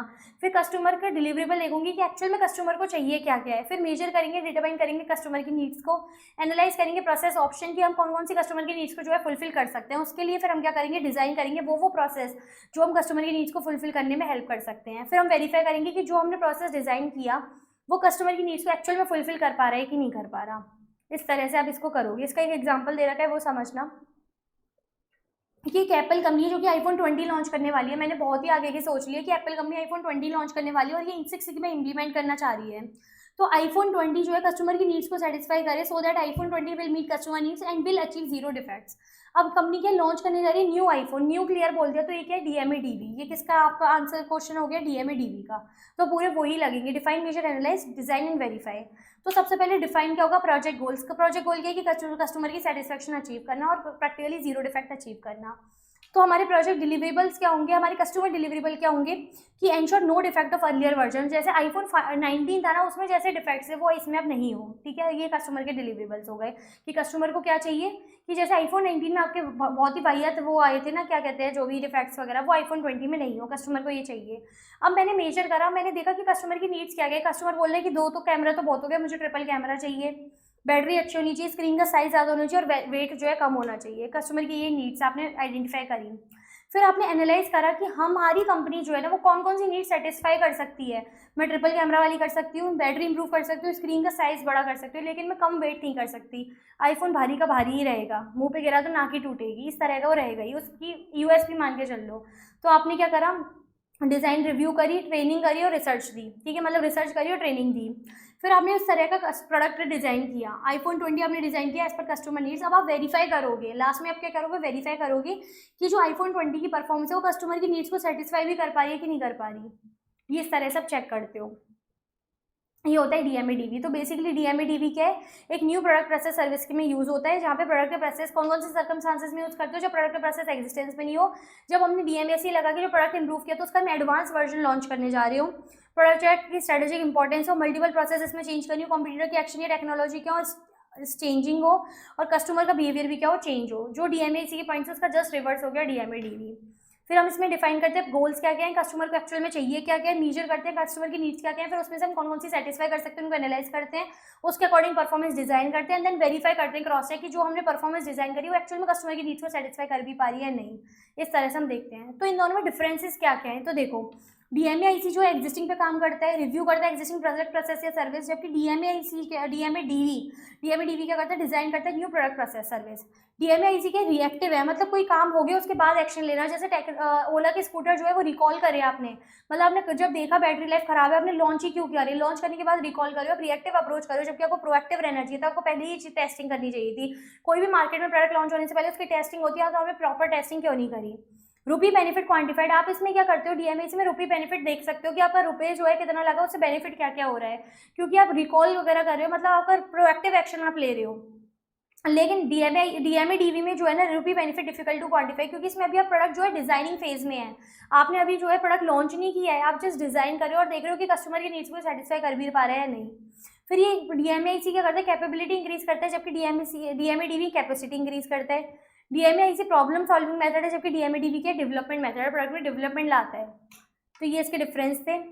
फिर अब देखो, अगर आप डीएमएआईसी देखो डीएमएडीवी, इन दोनों में डीएमए जो है, दोनों में डीएमए कॉमन है, मतलब डिफाइन, मेजर एंड एनालाइज। तो इन तीनों के जो ये पॉइंट्स है ना कॉमन है, तो इनके लिए कुछ कॉमन टूल्स भी बताए हैं, देखो नए ऐड हुए हैं और इन पे एमसीक्यू भी बन जाता है, तो इसको ध्यान से समझना। डिफाइन, मेजर, एनालाइज, ये तीनों वर्ड्स जो है कॉमन है, तो इसलिए इन पे कॉमन टूल्स बने हुए हैं, इसलिए इस वर्ड क्या है, कॉमन टूल्स, ठीक है। अब कौन कौन से टूल्स है, अब आप अगर कोई भी अपनी प्रॉब्लम्स, प्रोजेक्ट गोल्स या कस्टमर रिक्वायरमेंट्स या कस्टमर डिलीवरेबल्स अगर आप डिफाइन करते हो, तो आप कैसे कर सकते हो, आप क्या करो, प्रोजेक्ट चार्टर एंड प्लान बना लो, आप पूरे एक डॉक्यूमेंट बनाओ जहाँ पे सारी डिस्क्रिप्शन वगैरह होंगे कि ऑथराइजेशन क्या होगा, पर्पज क्या है, टाइमिंग क्या है, कैसे कैसे करना है। फिर आप क्या करो, efforts, impact analysis and process mapping, आप ये सब देखो, आप करंट सिचुएशन देखो, उसके बेसिस पर डायग्राम वगैरह बनाओ, ट्री डायग्राम बनाओ, इस तरह के। मेजर का मतलब क्या हो गया, क्वालिटी फंक्शन डिप्लॉयमेंट, आप ये देखो कि एक्चुअल में काम वगैरह होगा कैसे, एक्चुअल में देखो कि कौन कौन को कैसे कैसे करना है, मेजर करो। मेजरमेंट सिस्टम एनालिसिस, एक आप पूरा क्या करो, एक्यूरेसी देखो, प्रेसिशन देखो, स्टेबिलिटी देखो कैसे कैसे आएगी। फिर चेक शीट मतलब टैली शीट बनाओ, प्रोसेस की कैपेबिलिटी देखो। एनालाइज का क्या मतलब है, डायग्राम वगैरह बनाओ, बार्स हो गए, पैरेटो डायग्राम या चार्ट्स वगैरह हो गए, ग्राफ एनालिसिस वगैरह हो गया। अब इस तरह के टूल्स बना के आप क्या कर सकते हो, इन तीनों को यूज कर सकते हो, कॉमन फेजेस जो होते हैं। तो कॉमन टूल्स क्या क्या है, ये सारे कॉमन टूल्स हैं, आप इनको 2-3 बार पढ़ लेना, आपको फिर क्विकली समझ आ जाएगा कि कौन से टूल किस में होते हैं। सपोज हिस्टोग्राम जो है वो मेरा डिफाइन में होता है, मेजर में होता है, एनालाइज में होता है, आपको पता होना चाहिए कि एनालाइज में होता है। इस तरह से इसके क्वेश्चंस आएंगे, ठीक है। अब देखो सिक्स सिग्मा जो आप इंप्लीमेंट कर रहे हो ना, इसकी कुछ लिमिटेशन भी है, ऐसा नहीं सिक्स सिग्मा करके आपका सब अच्छा ही अच्छा होगा, इसकी कुछ लिमिटेशन भी है, वो बहुत ज़्यादा है। क्या है कि सबसे पहले क्या है, ये सिर्फ क्वालिटी पे फोकस करता है, इसको कोई फर्क नहीं पड़ता कि रुपए कितने लग रहे हैं, आपके कितना खर्चा हो रहा है, इसको कोई मतलब नहीं, सिर्फ क्वालिटी पे फोकस करता है, जिसकी वजह से क्या होता है, सब्सटेंशियल इन्वेस्टमेंट हो जाता है, मतलब आपका हैवी एक्सपेंडिचर हो जाता है। आप देखो ना, डिजाइन वगैरह पे कितना रुपया खर्च कर रहे हो, आपको रिकॉल वगैरह पे कितना रुपया खर्च कर रहे हो, अपने सिंगल प्रोसेस को चेंज वगैरह करने में, तो ये सब तो आपको पहले ही देख लेना चाहिए था, तो आपका खर्चा काफ़ी ज़्यादा हो जाता है। तीसरा, ये कॉम्प्लिकेटेड होता है कुछ टास्क के लिए। कॉम्प्लिकेटेड का क्या मतलब है कि ये क्या करता है, बेसिकली ये रूट कॉज आइडेंटिफाई करने में है ना काफ़ी कॉम्प्लिकेटेड होता है, कि रूट कॉज को आइडेंटिफाई करना इतना ईजी नहीं है। जैसे हमने ऊपर एग्जांपल ले लिया ना, इसमें तो हमने फटाफट देख लिया कि ये रूट कॉज होगी, जबकि प्रैक्टिकली जो है ना रूट कॉज आइडेंटिफाई करने में जान निकल जाती है, मतलब आप आइडेंटिफाई ही नहीं कर पाते हो, आपको बहुत तरह के एनालिसिस करने पड़ते हैं। जैसे देखो, आपको इतने सारे ग्राफ्स वगैरह पढ़ने पड़ते हैं, ये सारी चीज़ें देखनी पड़ती है, तो आपको बहुत टाइम कंज्यूमिंग हो जाता है ये। एंड ये not work well with intangible results, मतलब क्या, ये एम्प्लॉय का मोरल बूस्ट करने में या कंपनी की एफिशिएंसी वगैरह इंक्रीज करने में हेल्प नहीं करता, ये सिर्फ क्वालिटी वगैरह पे फोकस करता है। है। ये स्पेसिफिक टाइप ऑफ प्रोसेस है, मतलब या तो DMA-IC लगा लो, DMA-DV, एक तो दोनों एक संग यूज़ नहीं कर सकते, दूसरा एक स्पेसिफिक टाइप पे फोकस करता है, एक सिर्फ क्वालिटी पे या स्पेसिफिक जगह पे फोकस करता है, ओवरऑल फोकस नहीं करता। तो ये इसकी क्या लिमिटेशंस है। अब इस तरह से यहाँ तक हमने जो सिक्स सिग्मा पढ़ा ना, तो हमारा जो लीन सिस्टम, मतलब इस चैप्टर का जो फर्स्ट पार्ट है ना, लीन सिस्टम एंड इनोवेशन का जो लीन सिस्टम वाला पार्ट है, जो उसकी सारी टेक्निक्स है वो हमने कंप्लीट कर ली सक्सेसफुली। अब इसका लास्ट का ये सेकंड पार्ट छोटा सा रह गया, जिसका है प्रोसेस इनोवेशन, और ये सिर्फ इतना सही है। ये क्या बोलता है कि अगर आपको प्रोसेस में इनोवेशन लाना है तो आप क्या करो, न्यू मेथड्स में इंप्लीमेंट करो। आप न्यू मेथड्स इंप्लीमेंट किस किस में करोगे, प्रोडक्शन में, डिलीवरी में या सपोर्ट सर्विसेज में। देखो अगर आपको नए नए मेथड्स अगर आप अपने प्रोडक्शन में लाते हो तो आप प्रोसेस में इनोवेट कर सकते हो, डिलीवरी में लाते हो तो आप इनोवेट कर सकते हो, या सपोर्ट सर्विस में लाते हो। डिलीवरी में देखो आजकल आप देख रहे होंगे कि ऑनलाइन पहले तो ऑनलाइन कुछ डिलीवरी नहीं होता था, अब तो ग्रॉसरीज वगैरह ऑनलाइन डिलीवर होने लगी, इनफैक्ट मेडिसिन वगैरह भी ऑनलाइन आ जाती हैं। पहले टाइम लगता था, अब उनका आ गया कि 10 मिनट्स में जो है डिलीवर हो जाएगा। तो कितना एडवांस होता जा रहा है। तो उन्होंने क्या करा, नए मेथड्स इनोवेट करने के लिए उन्होंने क्या करा, नए मेथड्स इम्प्लीमेंट करे। वो किस में किए, उन्होंने डिलीवरी में किए। सपोर्ट सर्विस में कैसे, जैसे अमेजन का पहले जो कॉल सेंटर सर्विसेज थी काफ़ी बेकार थी, उन्होंने उसको इंप्रूव करके अब क्या कह रहा है, बहुत अमेजिंग बना दी कि अमेजन पे आप आराम से अपनी जो है कंप्लेंट्स रजिस्टर कर सकते हो, आराम से डिस्कशन करके क्विकली उसको रिजॉल्व कर सकते हो। एंड प्रोडक्शन में आप कैसे करोगे, जो आपने प्रोडक्शन टेक्निक्स पढ़ी, JIT लगा लिया, सेल्युलर मैन्युफैक्चरिंग लगा लिया, इस तरह से आप इनोवेट करके क्या कर सकते हो, नए मेथड्स इंप्लीमेंट कर सकते हो। तो ये होता है आपका क्या, प्रोसेस इनोवेशन। तो इसी के साथ ये चैप्टर हमारा पूरी तरह से कंप्लीट हो जाता है।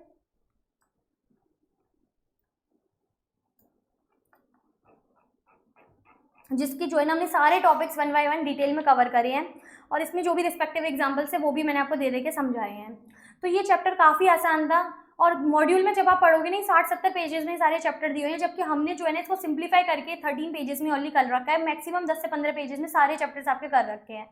तो कोशिश करो इनको ध्यान से पढ़ने की, और आराम से आप इनको पढ़ के सारे अपने क्वेश्चंस जो है इजीली अटेम्प्ट कर सकते हो। तो आज के लिए इतना ही everyone, thank you so much, Radhe Radhe.